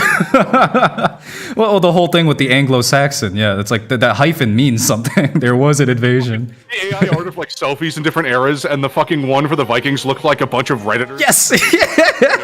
So funny! That's so funny, dude. Oh my God. Well, I saw one of the comments say, like, when you, like, loot a monastery and find the craft beer. They look like they just went to a Hofbrew house or something. I'm not afraid to admit that I might just be, like, weak in my taste buds, but I don't think I've ever enjoyed an IPA. And I feel guilty saying it because I have a very good close friend who loves IPAs. And he always tries to tell me about the hops and stuff, but it all tastes the same to me. Maybe I'm just not as cultured, honestly. No, it doesn't taste the same to me. I just don't enjoy the nuances in it. I think personally it depends on what age you started drinking beers and what types of beers you started drinking when you were that age. I didn't drink beer when I was younger. I didn't drink alcohol until I was like 22 because I didn't. Oh, cool, you're back. I didn't care. It means you can get your guns too. That's nice. I didn't care, so I didn't drink alcohol. So I only like harder liquors because beer to me is. I mean, like I'm 6'6", so beer doesn't get me drunk anyway. But if I want to get drunk, if that's why I'm drinking. Oh yeah, here's your med kit and your gun. Everything. Thank you. Perfect. Sorry, I was admiring the Tyler one of the heavy in the ground. There's like 5 of them over here. Yeah. So like that's what I think. I don't know. I don't hate beer, but I have friends that like it, and I'm like, what do you like about it? And they just can't. They're like, I don't know, it's beer, and I'm like, yeah, I don't get that. Some beers. I mean, everything, tastes different with the local ingredients, but I have, like, refound a love for beer, specifically with the Peroni brand in Italy. I don't know if you ever had it. It's the working man's drink here. It's pretty good. I don't know if the imports are the same ingredients. It's Foster's. They can't be. Okay, I started making my own bread. And very cool. Holy shit. It's healthier, better, cheaper, nicer, and we have a bread machine, so I don't have to knead the dough myself because it's kind of a pain. That would be a pain in the ass. I'm never gonna buy bread from a store again. It has less sugar. There's less carbs in it. I get more out of it. It's like a meal. I've never had American bread is shit. Because I've never had bread where I was some butter and jam. And I'm like, that's a meal. I don't need anything more. Never had that before. We make our own bread for the first fucking time, and I'm happy. I'm like, whoa, that's all I need. What the hell? And I don't feel tired. I don't feel weighed down. What the fuck? It is fascinating just how Europeans are right, though. Of course, we have to have our standard proud moment of standing against kind of the random criticism, but they are right in that everything in America is sweet, and I believe the biggest blame for that is I don't even know what the biggest blame for that is. It's almost everything. It's efficiency over conscious capitalism. This is something me and Sean talk about a lot. It's so it is technically better to have a bunch of bread on the shelves that lasts longer, because then your people don't starve when something goes wrong. That's not a bad thing. But there are consequences of doing things like that. Yeah. And one of the consequences is, apparently, it would appear to make people fatter easier, we think. And so people who are naysayers, all American food is poison. Oh yeah? You seen China? But with the plastic pollution inside, yeah. It's so bad. Yeah, they wash food in chemical stuff. In chemical, phosphate water. Fuck. But So American food has that problem, but the alternative is Europe, where like, and they're getting fat too now. You pieces of shit, you fucking bloating bastards. They're getting fat too, because we're Americanizing them. Honestly, is probably what it is. But I love seeing the fucking like the heavy conga lighting. yeah. That's like the best mod I think I've ever installed, honestly, for this game. I mean, weird glitch. Yeah, of course. But and like, so the alternative is with like, there are most cultures, except for like Aboriginal maybe, have like good things about them. And one of the problems with like American culture is that we over-efficient everything way too much. And part of the result of that right now is our food is like weirdly fucked. I don't think it's as poisonous as people think. Like, I don't know about the seed oil thing. I could be wrong. I'm not an expert, and I'm fat, so people probably shouldn't listen to me. But I have lost weight before on American food. I didn't have to do anything that insane. So my thought is that we all sit behind desks all day or are just standing in one spot. Manual labor is virtually gone. And our diet consists of hearty breads, sugars, grains, fat people food. I think you said like one little thing very well that I didn't consider it before, where you said that like the food pyramid, especially, a lot of people criticize it and they say like, oh, it was to sell like the bread industry and stuff like that to give them a little more profit margin. And it's like, that could be true. I haven't done the research. I'm not even like discrediting that, but it is also a food pyramid you would design for a country where people are still like starving, which they were in like what, the 60s and the 70s, where the poor class is not guaranteed a meal every day. Right. So they were planning for that. Exactly. You're not going to complain about eating only bread and sugar because it's keeping you the fuck alive. Yes, exactly. This was before... People are literally dropping dead in the streets from exhaustion trying to find a job. Yes, exactly. And nowadays, there's a lot of things, obviously, that we have difficult in the modern age, especially when, like, keeping our sanity intact.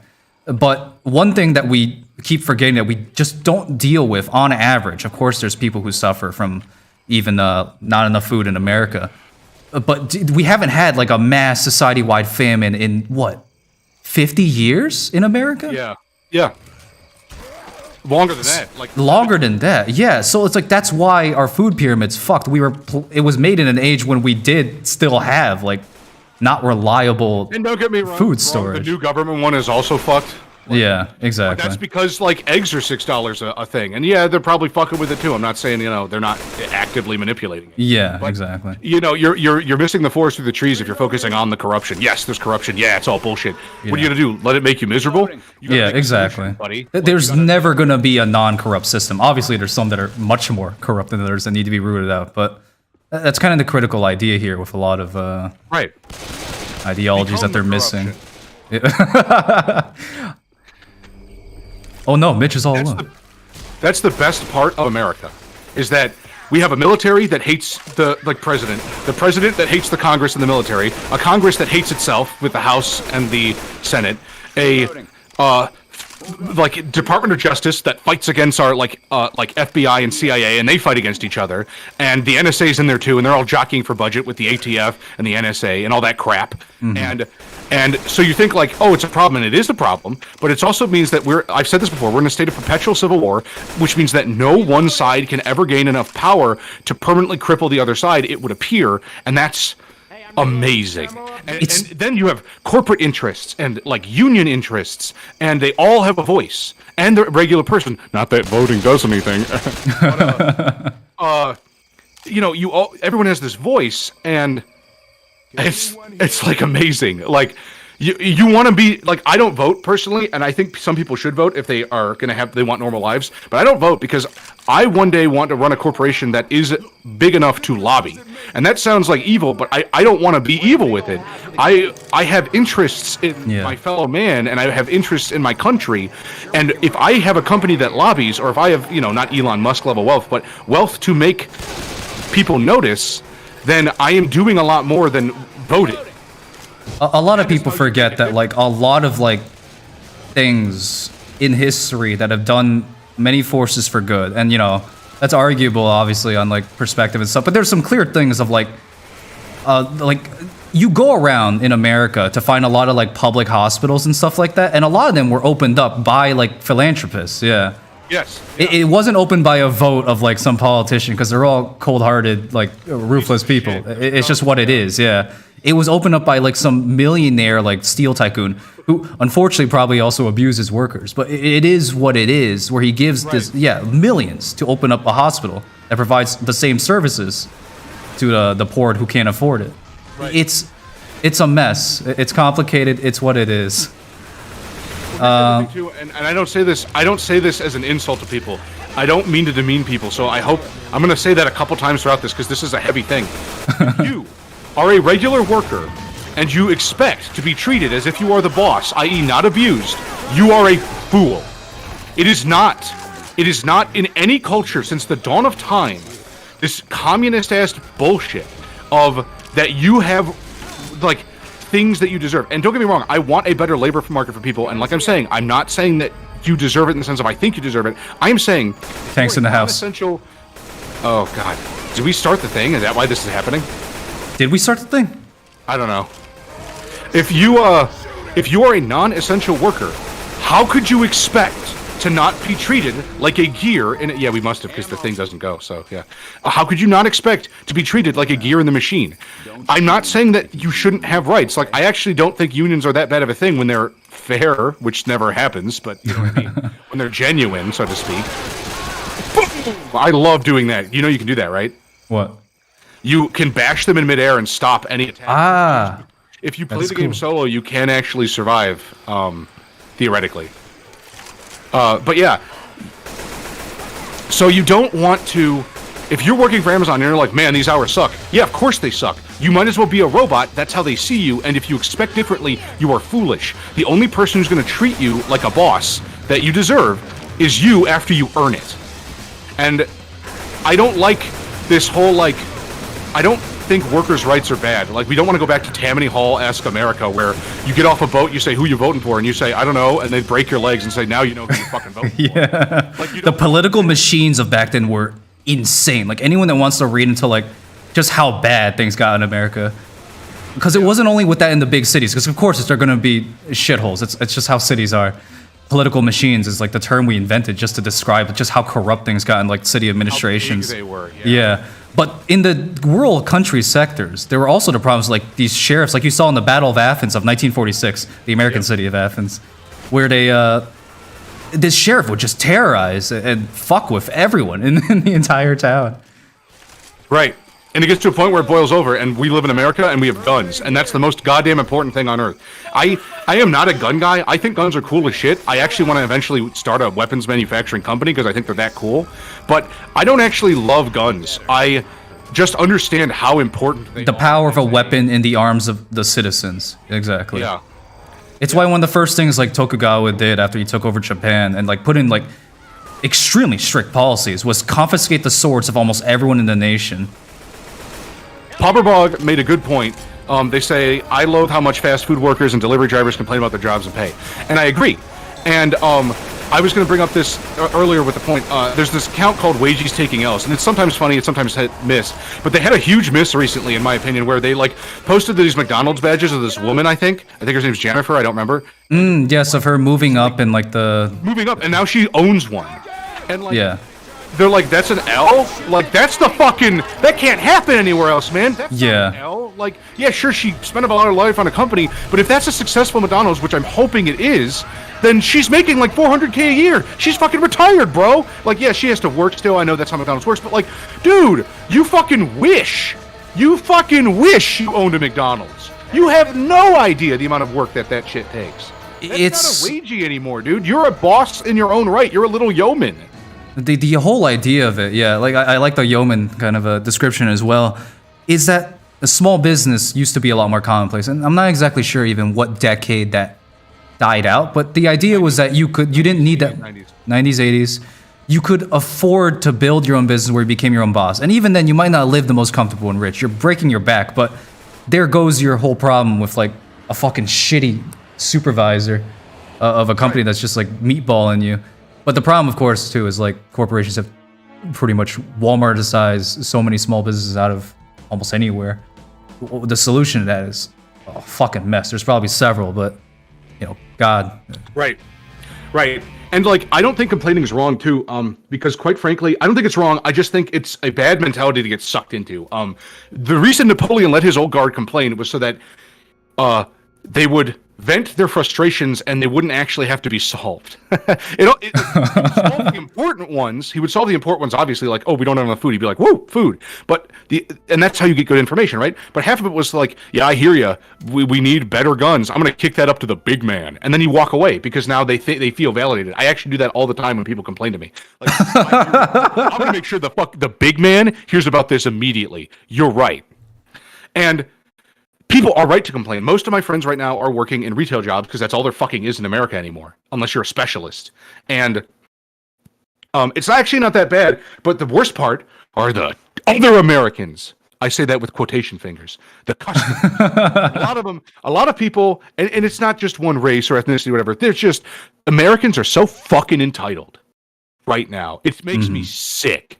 Yeah. Like, the stories I get, and I know they're biased. I'm sure that like there's a bit of the stank put on them from the perspective of the retail worker who's my friend.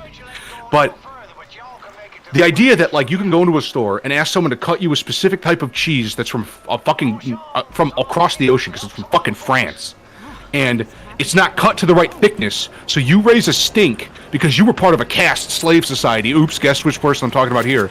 And now you're not an untouchable anymore, so you raise a fucking stink because everyone treated you like crap. And you try to get that person fired because they cut the cheese wrong. Yeah, it doesn't work. Most managers have enough brain cells to know that the customer just wants to vent. But like, fuck you, man. Because losing your job now is tantamount to being killed. That's the like same psychosomatic response that floods your body when you're like, oh my god, I'm going to lose my job. Your brain's going, I'm going to die. Yeah, it's fucking awful. It's awful. And so you're making someone go through that because you feel upset for 10 seconds? Eat shit, you bag of dicks. I can't stand that shit. Yeah, you see a lot of this entitlement. It's like, fuck. I know, like the second you start like chuckling that a heavy is around the corner. It's so funny, dude. I try to say like heavy and I can't because I start laughing. But a lot of the reasons for how bad the work culture is in America, because a lot of people say like it's economic reasons for everything, but I think it's much more of a 50-50 with culture. And one thing with the culture is, like you said, how entitled we feel of like, why can't we have like every Sunday off on every retail job? And then I would say like Italy, like a lot of jobs in Italy, they give you the day off on Sunday. They're just not open. And they go, why can't we have that? And it's like, because they don't expect to have things delivered on time, for lack of a better word. Right, no, it's because their workforce is unreliable pieces of shit. Yes, but that's how you maintain sanity and family time, essentially, yeah. Right. You have to give up the idea that you're gonna get things on time in a reasonable time frame and a reasonable workload. You have to sacrifice that for the happiness of the worker. And it is a worthwhile trade, but are Americans willing to take it? A lot of them aren't, unfortunately. No, they're not. And the other part is too, and this is just the population that have. This is just the. I was going to say the part of a consequence of having such a massive population and different demographics. All of them equally valid, of course. Most of your employees at any job, if you have like a big box store, are going to be teenagers or people who are down on their luck or low IQ, and I'm not even trying to be a dick. Like it's where people start, and if you're there past being 50, it's because you're down on your luck or you're not good at stuff, and that's not an insult. I'm not trying to be a dick. Yeah. It's the hard ass truth. And so the problem is then, if you're the reliable employee, which I encourage all my friends to be, then you know that you're getting fucked because scumbag idiot jackass called off again or just didn't show up, and now you have to cover his shift. So where's the incentive to be the hardworking one? Because you know you're not. Oh yeah, you get screwed for being the hard worker in a retail thing, almost always. But where's the incentive for it? And a lot of my friends have asked me this. Like, they're like, why? And it's like, because it's the right thing to do, and not just because it's the morally right thing to do, but because if you look at this as a challenge instead of just a shitty job, you will find ways to succeed that the job is Like this. This is an extra big challenge I just did. On purpose, of course. Yeah, see, and we made it, and now we have an extra nice story to tell. You don't get screwed in any business for being a hard worker. That's not correct, and that's wrong. It's just what it looks like from the outside. I've been in a business, no joke, where I was a high enough level employee. At 27, I was a senior director of media and marketing. I pat myself on the back for that. And you know what happened when I worked harder? My salary tripled because I found opportunities within the company. They wanted to scale up their marketing campaign. I had a media company. They paid me a salary and they paid my media company. And that is why you work hard. That is why you do your job correctly, because you learn to take advantage of the opportunities that are there. One of my friends right now works a shitty retail job, and that is not an opportunity for him. He cannot make more money doing it, right? Okay. But he has found that there's enough equipment lying around and nobody gives enough of a shit that he works out. He uses the equipment to work out at work. And I'm sure if someone caught him, he might get in a little bit of trouble, but they're not going to fire him for it. Not as long as he's not doing something dangerous. So, and other people are doing it now too. And you know what else? Now people like him more because he's a fun person to be around, because he did something interesting and self-improving. And all of a sudden things, sure, corporate sucks and they're fucking with the shit, but things are... One second, I think we gotta reset the lobby. I'm having some connection problems. Sure. Let's see. Call a vote. It does look like you're severely delayed and then it froze, yeah. Yeah, for sure. But that's what I'm talking about. You need to... If you're saying, I don't want to work hard because I'm not getting money, then you are not... You know how a lot of artists here are like, I'm not going to work for exposure. You're an idiot.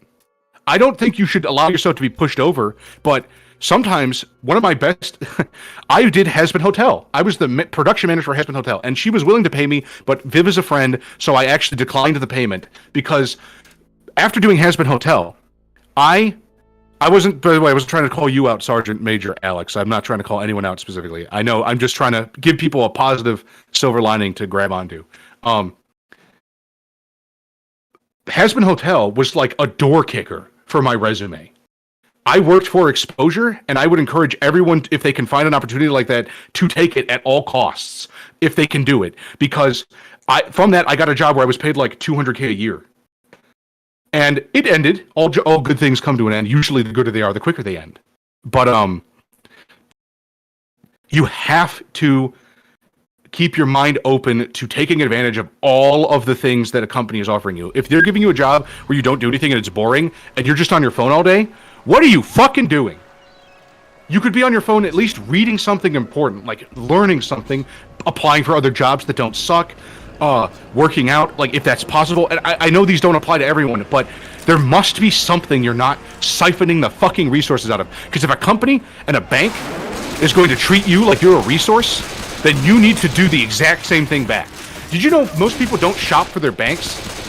I shop for my bank. When my bank says, hey, we're going to charge you a $5 fee, I say, I'm taking my fucking money elsewhere. And they go, whoa, okay, we won't do that. Yeah, I'm very, very lucky in that regard, specifically of one of my relatives was a military service member or military veteran. And because of that, I got to open an application and I got into Navy Federal Credit Union.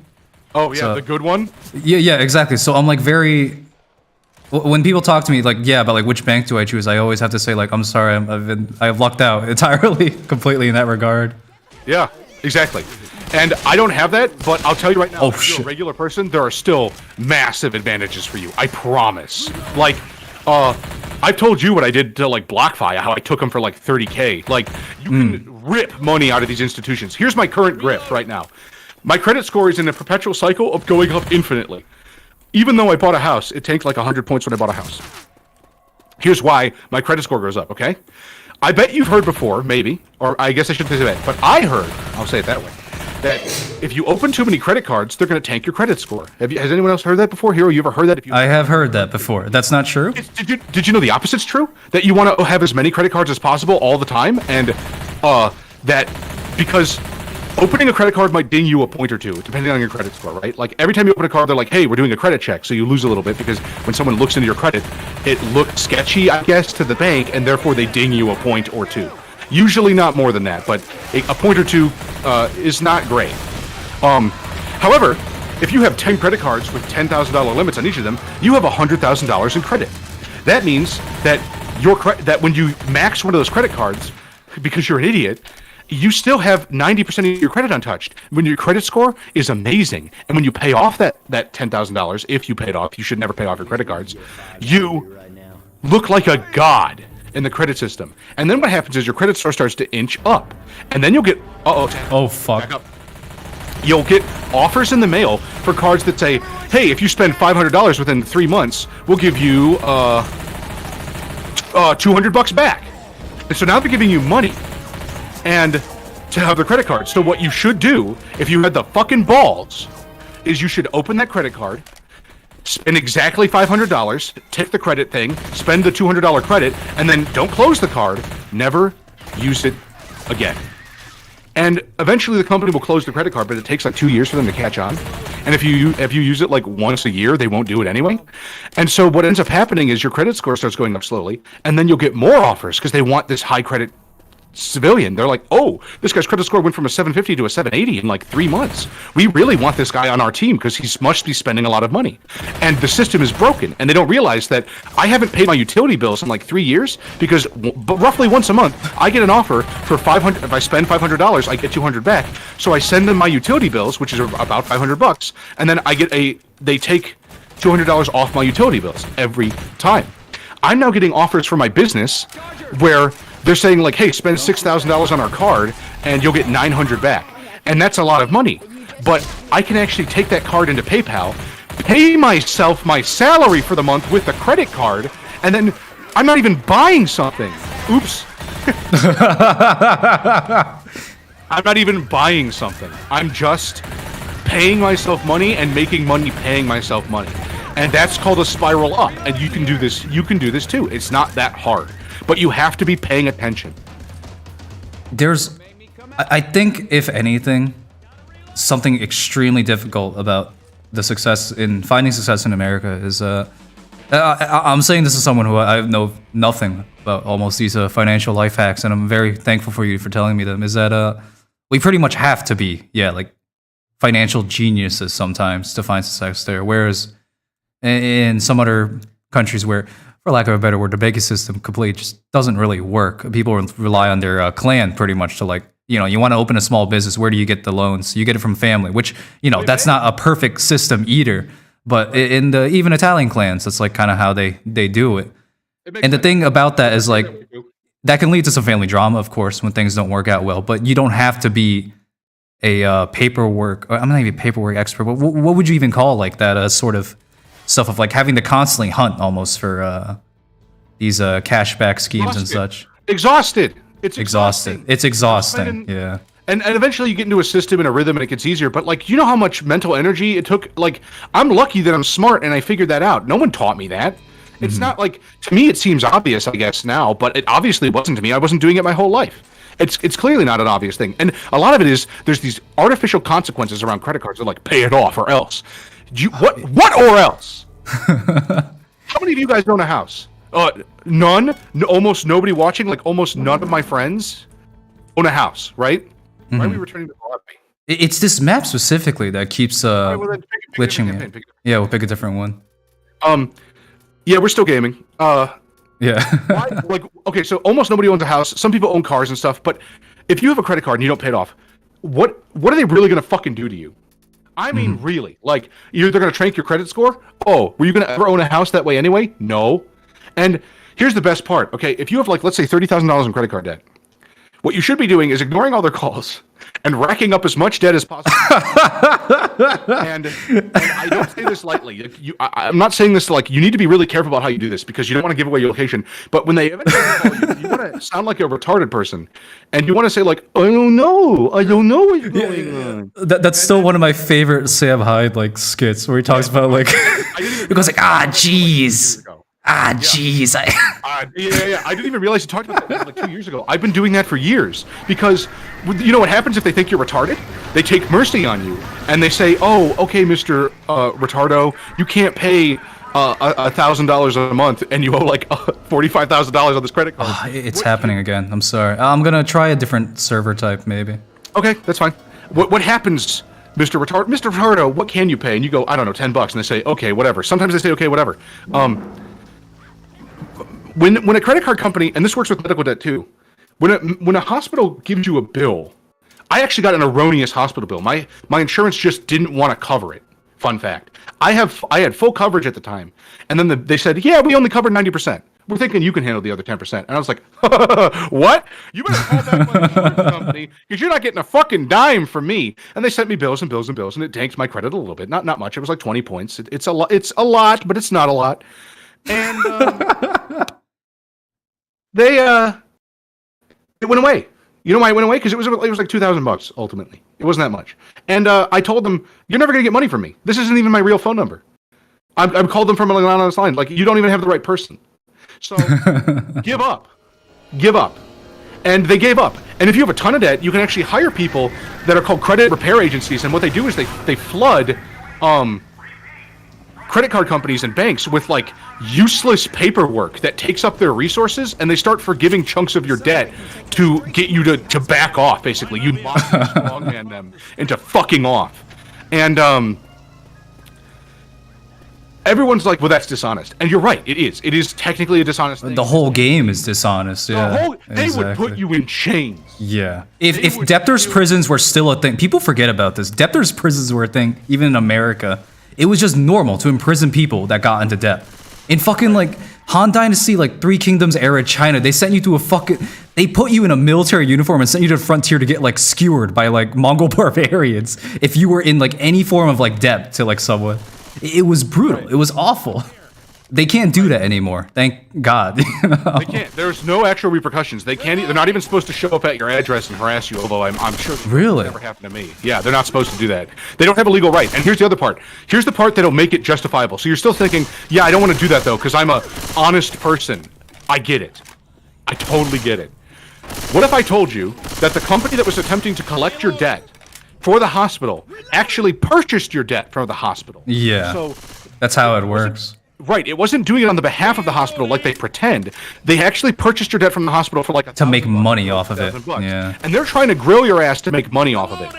When that happens, to me, morally, personally, I believe you have taken the onus of responsibility on yourself, and I no longer owe that money to anyone.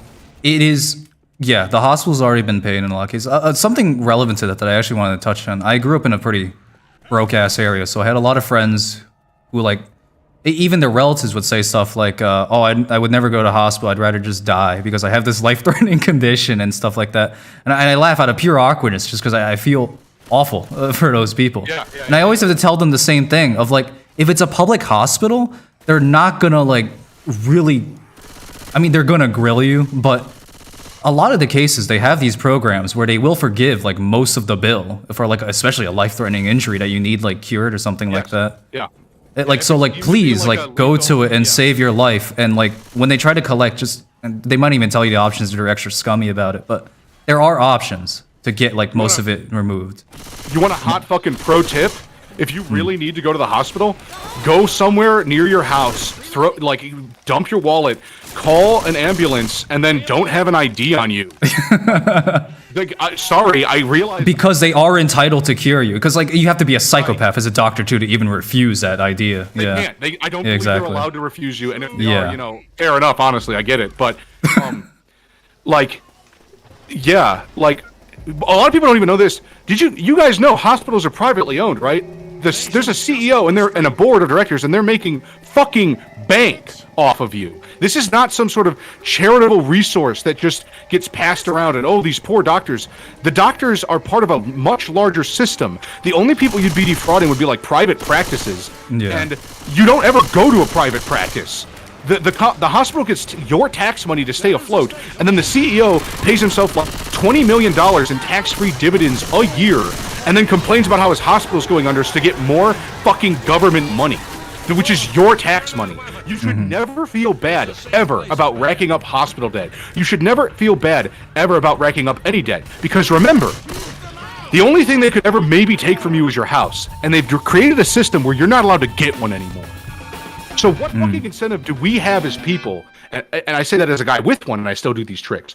What incentive do I have as a person to play into your fucking system, to play your fucking game when it's inherently dishonest, when you're trying to rig it against me, when you're trying to put me in a legal version of slavery?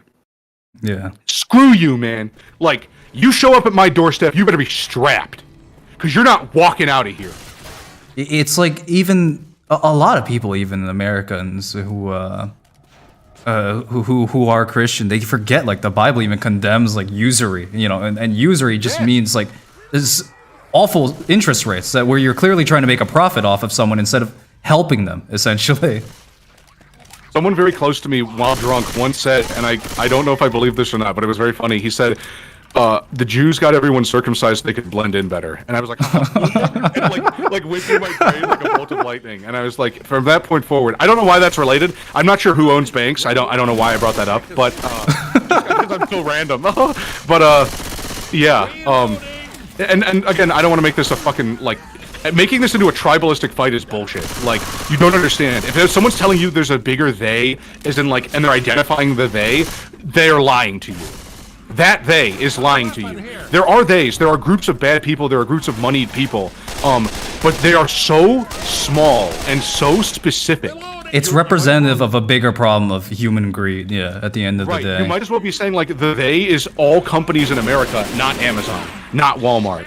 Like, you need to distinguish which companies are doing the bad thing. You can't just say all people of this group are doing a bad thing, even if it feels true, because it simply isn't, and it immediately invalidates you from the common man. So it's a non-starter argument. It's not worthwhile to explore.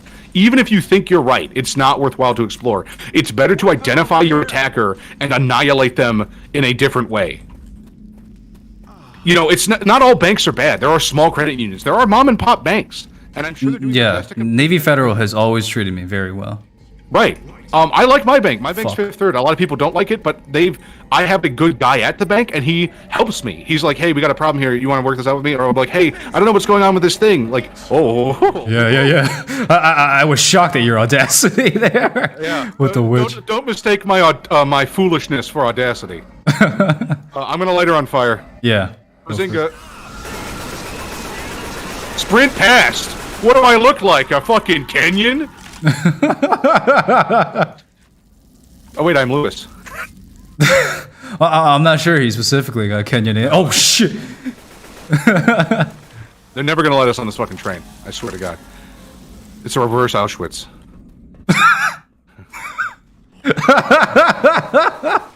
But and you know, there's the whole thing too with like distracting people with like ACAB, Blue Lives Matter, all that stuff. My grandfather was a cop. I understand cop culture. I understand why people think cops are unfair, and I understand why people defend cops to the death. You want to know the hard truth? Most cops, whether they realize it or not, serve as an arm of the banking institution to collect debts. Yeah, shit. As a kid, I wanted to be a detective because I love solving crimes. And in my head, I was going to be chasing around bad guys and hunting them down with like a Sig Sauer and like, you know, a nice long brown overcoat and stuff like that. And that's not what happens. You know what 95% of detective cases are? They're insurance fraud. Yeah. That sucks. It's fucking depressing. A lot of people do genuinely become police officers because they want to serve their community. At the end of the day, they get put in bullshit positions, really. Yeah. A lot of this shit. And I'm not even trying to knock cops or knock the system. Like, the cops in our area are pretty good people. I've met them. I got pulled over once. He didn't even give me a ticket. He was being nice. I was being a jackass. But it's true. It's true. I can admit it. I'm an asshole. Like, I get it. When a cop pulls me over, I get inherently rebellious. My George Washington's like, all right, fuck. Like, I start getting angry, you know? And does the glitch still work? Can we still get on top of these water heaters if we do it? Can we really?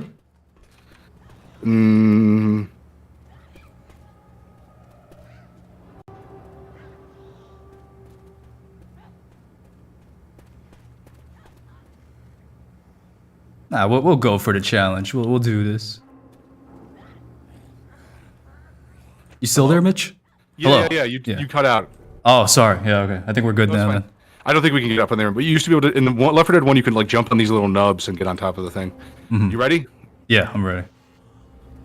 So, you know, like, just realize that the system is stacked against you, but it's not malicious. I genuinely don't believe it's malicious to get you. It's to get anyone anyone caught sleeping, so to speak.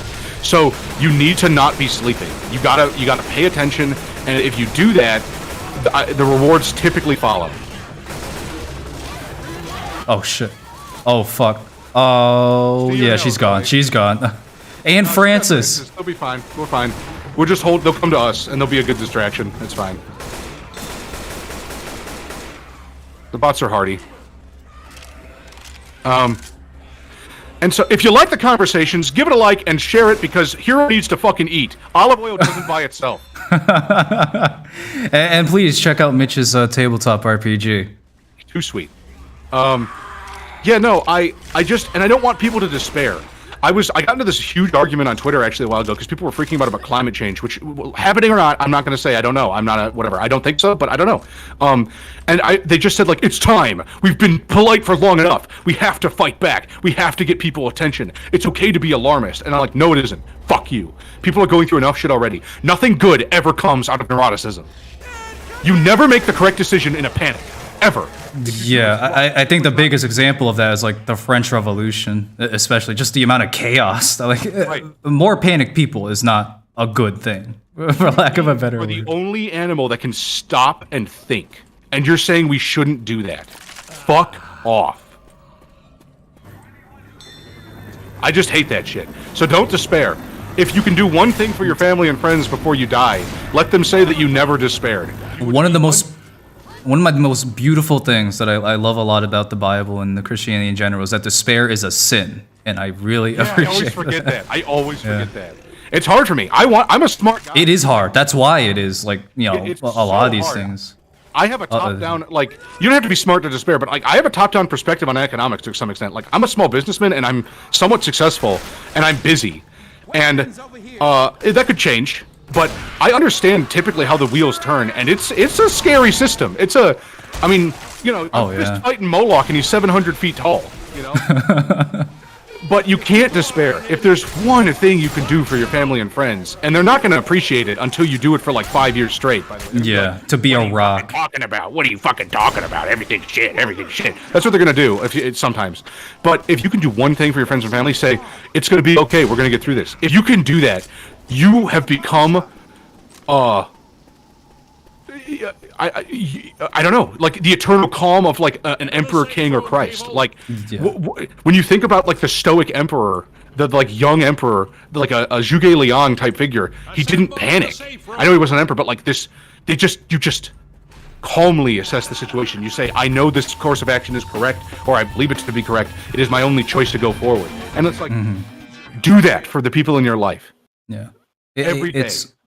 It's so important to, if you can, to try to be that for family and friends. That's why another very poisonous mentality that I've always really hated is you can see it, the system specifically, it's pretty much mostly for profit, to trying to destroy like family loyalty and ties. What we saw in the news, and this is the most disgusting thing to me during the. It's been happening with almost everything. Specifically, I think it was with January 6th. Like these families like being paraded on the news, or these like people being paraded on the news for telling on their family and snitching on them. And that was literally like Soviet Russia. Yeah, like that story of the kid who turned in his uncle and became a martyr in the system because like his family like killed him for like ratting out his uncle to be tortured in a gulag. Like it's a very reasonable to be angry about that. Yeah. But parading these people in the system for destroying their own family, and you see it also on the right of like people saying like my family fuck them. Yeah, they've never believed me. I don't have to give anything back to them. And it's like you're missing the entire point of like even like the example of Christ of like you have to be there for the people that at the end of the day they might even despise you sometimes. But that's kind of the point of a hero at the end of the day. And this is going to be the cheesiest part, I guess, that I'll even say of like being a hero, isn't just like the flashy theatrical action movie shit. It's doing the day in, day out endurance tests, of like how much you can maintain your sanity while trying your best to help people without, of course, being torn apart in the process as best you can, you know? No, like you're born and then you die, and you got to accept that. And that it has that inherent fact has some, it has consequences, and one of those consequences is that you're essentially, from the moment you're born, you're dying. And you don't have to look at it so negatively. It's not necessarily a negative thing. I hear this a lot. I don't Reddit because I think it's probably the most toxic thing you can do, honestly, is to like join servers like that. Like Twitter is kind of like that, but there's at least a variety of perspectives, especially since Musk kind of took over. I'm seeing some stuff that would make 4chan blush.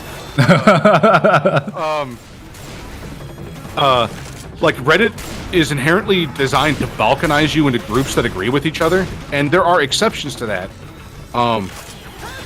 But the one you see a lot in this type of mentality is like, we're just Stardust.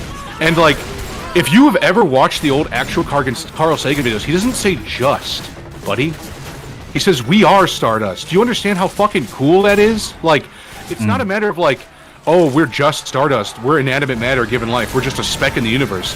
I really hate, that Neil deGrasse Typhification of like looking at it negatively. Of like, kiss yourself on the lips in the mirror. Hey, did you know you gotta kiss yourself on the lips in the mirror? It's like, what a fucking loser. It's like Carl Sagan was literally saying, we are made of stars. Like, isn't that fucking cool? Like, that is fucking awesome. Doesn't that mean we are supposed to inherit them? Like, isn't that a part of it? It's them. The stars are coming back a billion years to caress themselves. And the stars are conscious. Like, that's fucking nuts. That's the magic. And then you reduce it down to, we're just dust, bro. And it's like, you could do the exact same thing and say, we are just dust.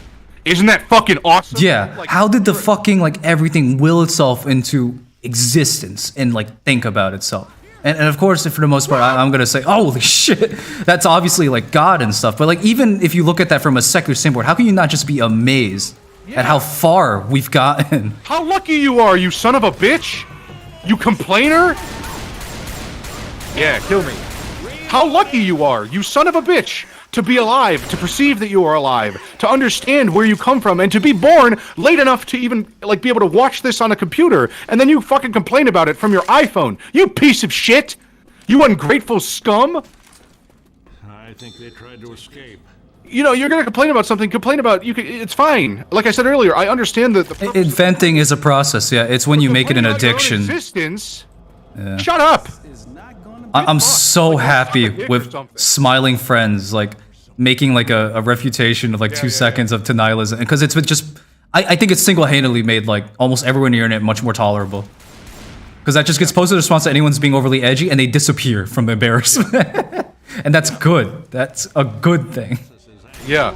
When people get exposed for how stupid they are. And like I said, right now especially, I get the idea you want to despair. The world looks fucking like a oh fuck, which? Right, I got a Molotov. We can. I do too. Yeah. Let's do it. I missed. I didn't know it would go through her body. We got it. We got her? Yeah. Oh, Jockey. Yep, that's the scream. Smiling Friends is really good. If you knew like Zach, he's a sweetheart, and then I should have guessed that something like that would be in it. That's like just perfect for a refutation, because like by the way, if you just so you know, any actual creator worth their salt, any comedian you like, someone who makes animations or art that you like, if it's not just substance and flash, if there's some comedy or narrative behind it, they hate the type of like despair bullshit that the art community shits out on a daily basis. Oh yeah. You have no, if you're not an artist, you don't know what it's like to wallow amongst the most slave-oriented morons. And then people praise their art because it's stylistic. I got so much backlash, I think a year or two ago, and it was over a tweet just saying historically, what do you want to say, like before the 1900s for most of our existence, art was a craft. You made a story not to express yourself necessarily, though that can be part of it. It was mostly to make a story for your culture to share, that people in your culture can enjoy and hopefully be inspired by. And even if it's not distinctly your culture, people in the future, if your story's good enough, they're going to remember it forever, pretty much. The fact that we're still reading like the fucking Odyssey, we're not Greek, but it's an amazing story that echoes like time and transcends cultures. It's like my favorite. It's like one of my favorite. Yeah, the Odyssey is so good. And like the things that have spun off the Odyssey too, the beauty that has come out of it too, like exactly. And it's just like that was the purpose of like being a story crafter. What do you want to be like doing it in comics or in literature or whatever you want? it's not to jack off yourself and show how cool you are at the end of the day, because that's all this art for self-expression like movement of modernity has been. It's literally, I want people to think I'm smart, and anyone who pretends otherwise in that movement, I'm just expressing myself for myself, they're lying to you. They want to be noticed. Yep. And it's why so many artists have such a hard time with substance over style. And I have a hard time with it too. Every artist will have a hard time with it naturally, because what you're trying to exude the human essence, the essence of being alive, and the complex duality of that, and how like we're born to suffer and born to love and all that crap like that every person feels. And it's why, again, certain narratives transcend culture. Like the hero's journey is in every culture, even ones that suck. How does that make any sense? That doesn't make any sense. That means it's in your fucking DNA. That means it's in you to want that. That's amazing. And but if all you do is focus on style, which is important, because it can be a mechanism. Of course. When I went to film college, there were kids that obsessed over film. The physical process of making film and shooting film and all that. And film is beautiful.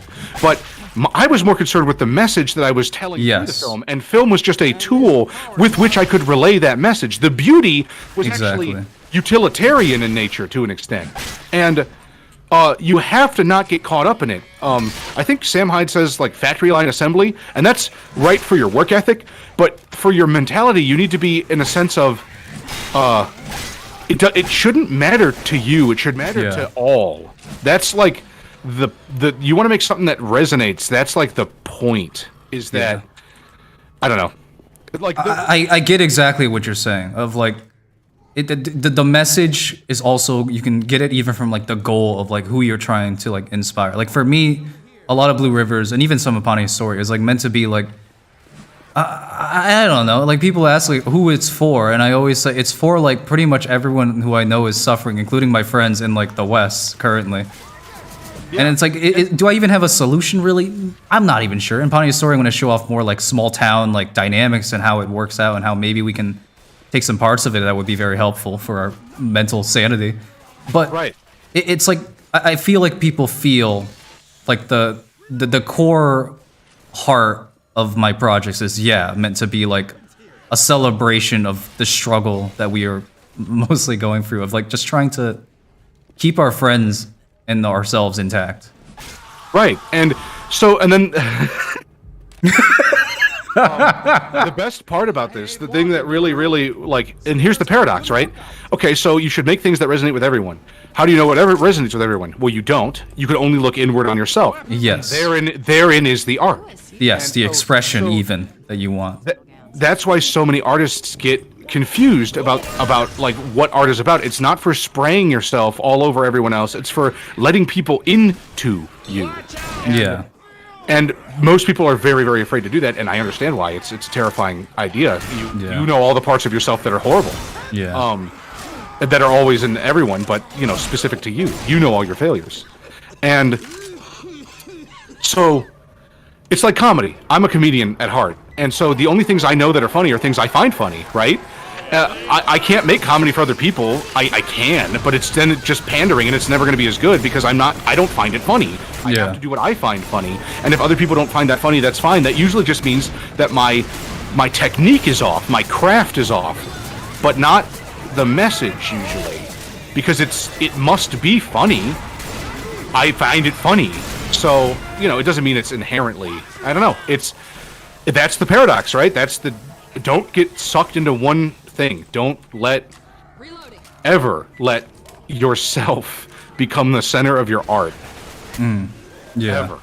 Because then you end up with a Neil Druckmann fucking a big-armed bitch. It's just gross. One of my favorite compliments that I get on my work is like my characters feel very like real. Like even if the jokes and the setting are very weird, the characters feel real. And I'm like, yes, because they're based on people I know in real life who I either find I'm cherishing them, really, at least, like their struggles and stuff like that. A lot of them are based on real people I know. Even the villains are kind of based on like, I kind of write them from a layer of tragedy, of just like, how does someone become like this? Like, especially you see with Officer Harridan, like, how does someone become that? Right. Because it's not just like an evil person, maybe, now, but when they started.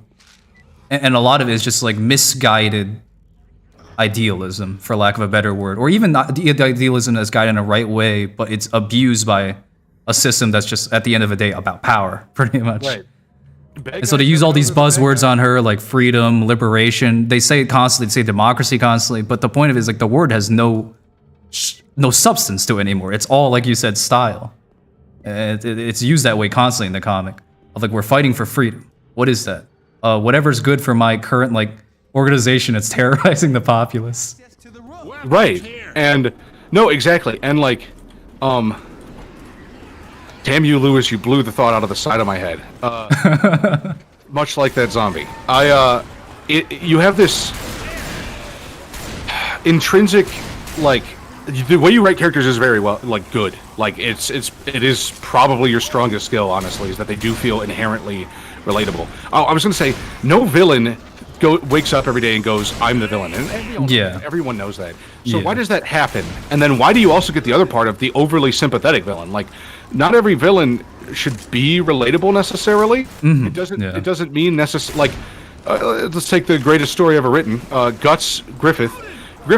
I'm going to spoil it for you. If you haven't read Berserk, you probably after a long time. It's not my fault at this point. Griffith is building essentially a utopia. He's like in his head, chosen, yes. Yeah, he's God's chosen, like, servant. He's supposed to bring about a golden age of mankind, and he does that by obliterating anything in his path. He is the definition of a lawful good paladin. You can't, like, but he murders children, or has them murdered at least. It's like, yeah. The lawful good paladin says, whoa, this child's in the way of our lawful goodness, time to murder them. And you go, well, that's not lawful good. And you're like, well, you zoom out. You're not looking at it from perspective. From his mindset. Right. And so is Griffith relatable? On some levels, yes. I mean, every man wants to build, every person's want to make a better society, but how many are you willing to fucking kill for it?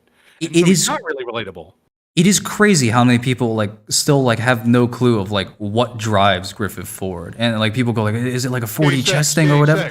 Yeah, and it's like you see it in the anime done so well, so beautiful. It's that scene where he's like having that crisis as he's like his body's completely useless, and he remembers like a fortune teller lady when he was a kid promising him like, oh, you're gonna go to the castle with all your friends that you're playing with right now. And he goes like, oh, that's so cool. And then everything melts away into the dead bodies of all the mercenaries that he's led, that he's gotten killed. Yeah. And the he thing... Did go there with his friends. His fucking shoes and his armor and his road. And he's horrified. And then the narrator hammers it in with a lot of people get the same thing, especially probably national leaders, which is a scary idea in wartime, of the sunk cost fallacy. Right. The fortune teller tells him all these people died, and he cries, and he goes like, I want to stop. And he goes like, wait a minute, the teller says, that means it's all useless now. These people died for nothing. They died for your dream, Griffin. You would be betraying them if you stopped your slaughter fest, essentially. Yeah. And in one, like, very cold, ruthless mindset, that is how he thinks. And that's how a lot of people think. Not with lives, maybe, but with money, specifically. I don't disagree. I'll be honest, I don't disagree with it. I get it. I'm a small businessman. I've had to fucking make horrible decisions, and I didn't kill anyone, but, like... Well, specifically with money, that's why I'm saying, it's like money instead of lives. Willpower, right. It's not about money, it's about the, like... Money is an extension of this, I'm not saying it wrong. I mean... No, it's just, like, what you spend, essentially. Right. Yeah. Money is just an extension of your life's essence. And your will, and you're like not what you are as a man, but what you can accomplish as a person in society. Not by yourself, that's very different.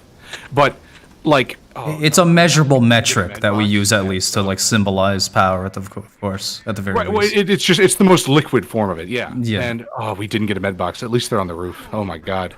Yeah. I'm ready when you are. There's no good strategy. Yeah. Stay on the roof, basically. Sure.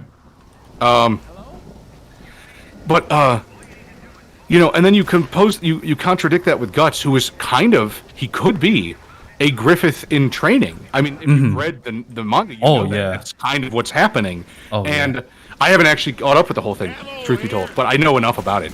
And I do like that he respects him so much that he was willing to like, and probably loves him. I'll be honest, but he respects him so much that he was willing to like give it all up for one brief moment for him. And then the Japanese version, not the English version, he says both like I would give it up for you and I sacrifice at the exact same time. So you're not sure which one he actually kind of picked.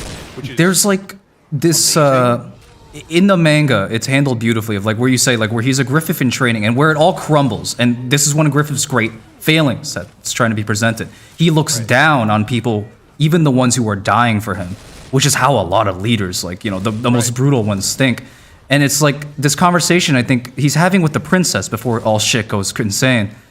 And he tells the princess tells him, like, you have so many friends, you're so lucky. And he has this, like, autistic rant, which is realistic for a lot of these people, where he goes, like, I don't really have friends, I have followers. And she points out, like, Guts, saying, well, isn't he your best friend? And he says, I can never call a man, like, my equal that doesn't, like, share the same ambitions I do.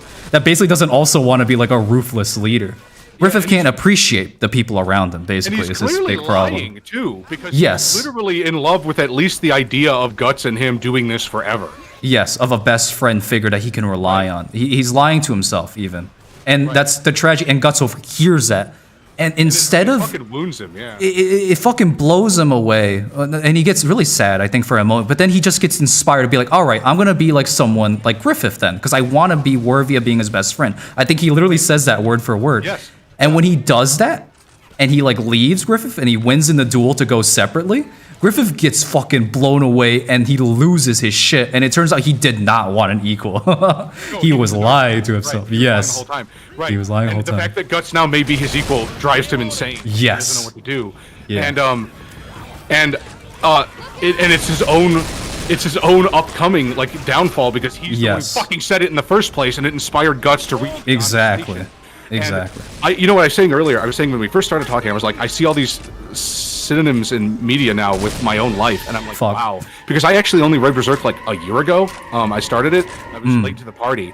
And do you know why I started making YouTube videos? Why? Because I wanted to meet the people I thought were funny. And you know what happened when I met them? I realized I was either better, they didn't need me, or I didn't want to be around them anymore. Or, like, I wanted them to be my equal, and they wouldn't let me do it. And this is not, like, everyone. Like, there were some really cool people. There wasn't one, you know, Griffith, so to speak. But I was like, this is what you wanted. All you talk about is how you want more art and more creators and more people to make fun things that you like. Well, I make what you like. What do you think? And they go, you know, they don't let me in. Yeah. And I was like, oh, that's not what this is about at all. I'm not ever gonna be in. I have to do my own thing forever. And that's,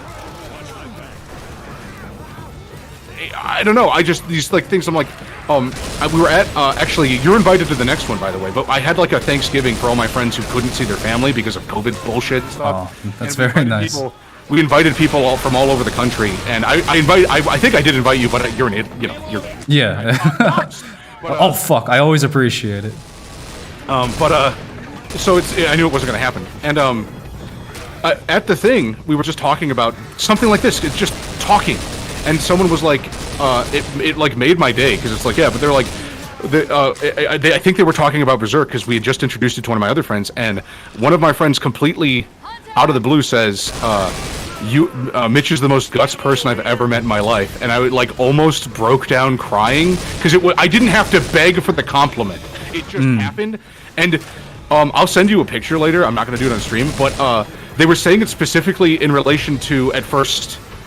My hair went white like a day before the Thanksgiving, and it went white in the exact same way. It does this every time something stressful happens. I get a white streak of hair directly over my right eye that goes to the back of my head. It's very Catcher in the Rye, yeah. It's like Holden very Caulfield. strange, and it was just, I don't know. I've noticed so many similarities, and I think that's literally like if I were to, you know, pat myself, suck my own dick a little bit, call myself a struggler, I think it's apt because I fight against everything all the time just to have my own world and my own like experiences and to do what I want to do, not wanton hedonism, but like to be a free man. Yeah. Because nothing in this world wants you to be free anymore. Yeah. nothing has ever wanted you to be free. As long as there have been things that want, none of them have wanted man to be free. That's probably true. Yeah. Helicopter, I think? Was that the second tank? Yeah. Yeah. It's why the concept of like divine free will is so important. Of like at the end of the day, we do have choices, even if it seems almost insurmountable at times. So yeah, I encourage everyone to be the struggler in their own life. Like, Yeah. become as gay as it is. Be fucking like fight against everything you know isn't just. Compromise only when you have to. Grow as an. It's so much fun. Like I wouldn't trade my life for anything, except protecting the things in it. I guess if that makes sense. Yeah, of course. Oops, we beat a whole level and didn't talk about it. Oh yeah, no, it's fine. We talked about the director AI. We gushed over this game, We should. call especially this, like. Oh, go ahead. There's been like a little more attention to this ever since the you saw the Dead by Daylight Kroby Cat video, I'm assuming. Yeah. And I always enjoy, like you showing off Left 4 Dead and just how beautifully designed this game is. It's so much fun. It's great.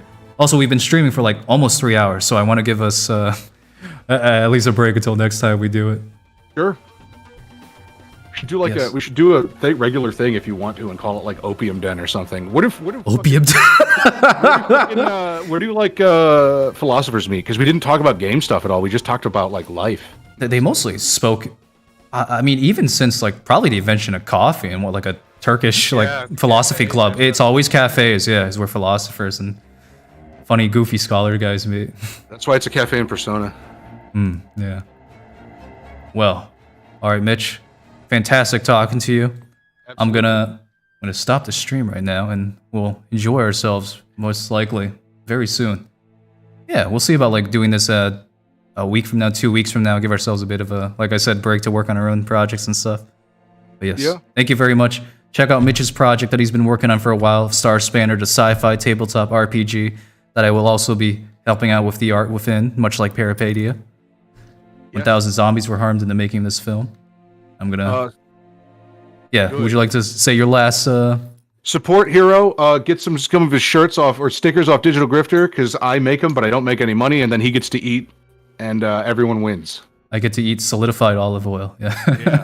Like a hard cube. All right. Peace out, everyone. Stopping the stream now.